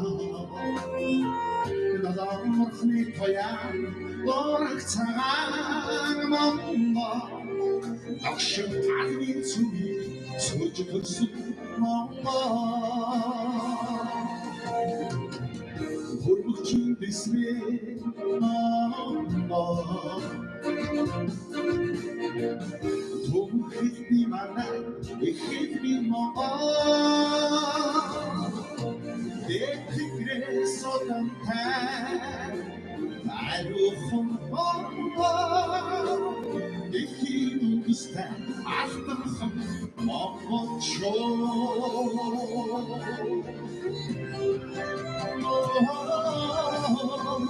모르고 죽으시네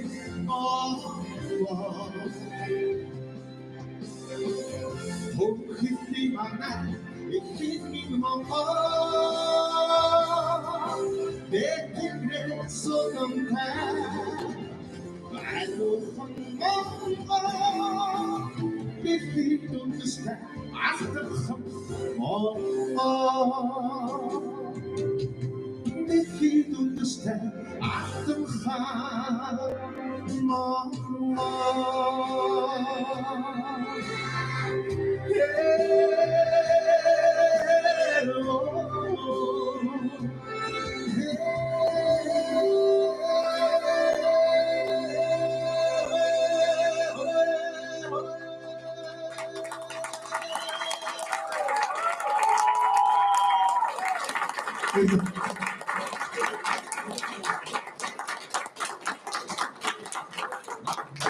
포인트 달아줄 때 그거 없지?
Chinggis Khaanаа багтан үзье. Chinggis Khaаны багтаас.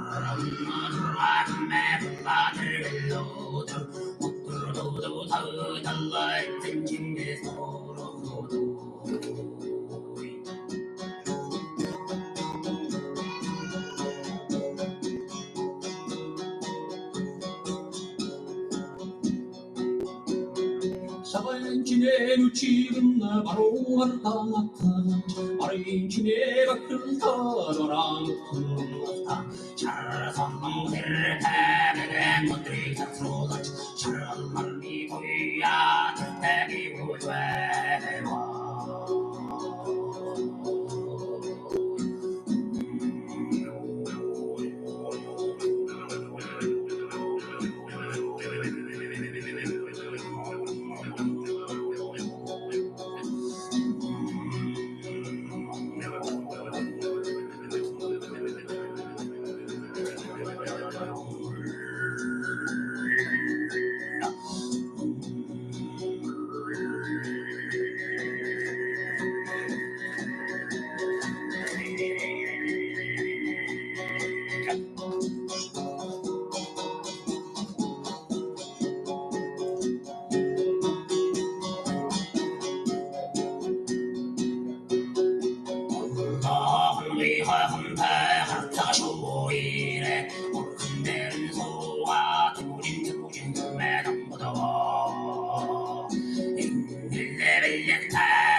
All right.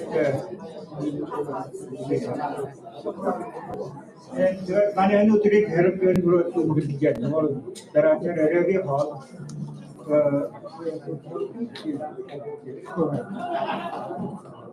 Okay, so that concludes the cultural part of today's event. So we're going to break for dinner now, and dinner will be downstairs. You go out to the left, and you'll see steps going down. So take those steps down, and dinner will be in the large ballroom area there. It's a ballroom, right? And then we'll come back. We'll reconvene at 6:45. Let me just check my time.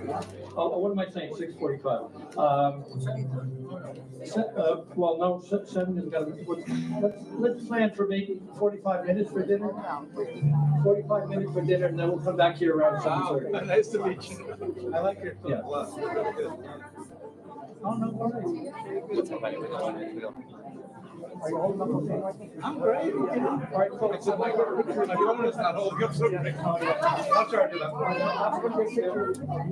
Why they wake up? Why they Sure.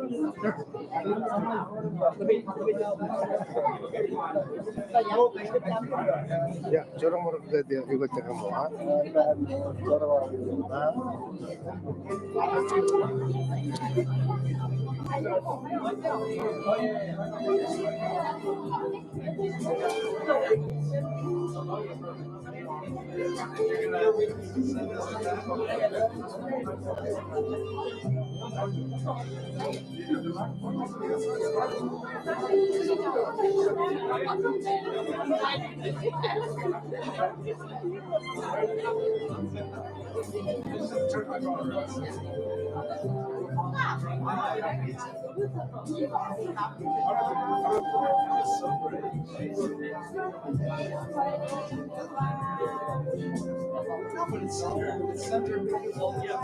Sally? Yes. Hey, how are you? Hi. You asked me the question, right? Yes, I did. Nice to meet you. I changed my dress. Just a little. Because it's cashmere, it's too hot here. Oh, that's this fair. is Oh, that's your good. Thank you so much. This is the team that I represented with performed. Oh, yeah. I delivered speech. But this is what I do personally. Oh, got it. There's cheating. Oh, Yeah, got it. and you can't believe my dream is to speak 10 different languages, but you are way ahead of me. No, hardly at all. It's an what you say. Oh, I don't carry my phone. Yeah, I really want to keep it. yeah, of course. I'll email you. Yes, your personal. Colombia. Colombia. Yeah. Which state is it? Colombia's in New York City. New York City. Yeah. Oh, it's close by. Yeah, yeah, it's super close. Are you here or in Washington? I live in Virginia, Oh, yes, but I yes, come yes. to New York quite often, maybe twice a year. Maybe. Oh, nice. I have friends around here, New Jersey, New York area. Yeah, and do you travel with your job just for fun? Mainly for ministry or business related, but in the future maybe I will come more for business purpose than ministry alone. Yeah. But Somewhere in the middle. yeah, but the main thing is this one. The main thing is this one. I believe your research will help. Why? The reason why is this one. In the 7th century and 12th century, maybe almost 400, 500 years was the preparation for Chinggis Khan to rule the world. I believe you know that. But of course, even prior to that, we have many great empires, which is still unknown to the world. Mostly, yes. But in our public school, we don't know everything. The who's, the Shenyu, and all of that, right? But what's most important one is like, what really happened 400 years before Chinggis Khan really rise, right? Because You mean after the Uyghurs? After the Uyghur Empire?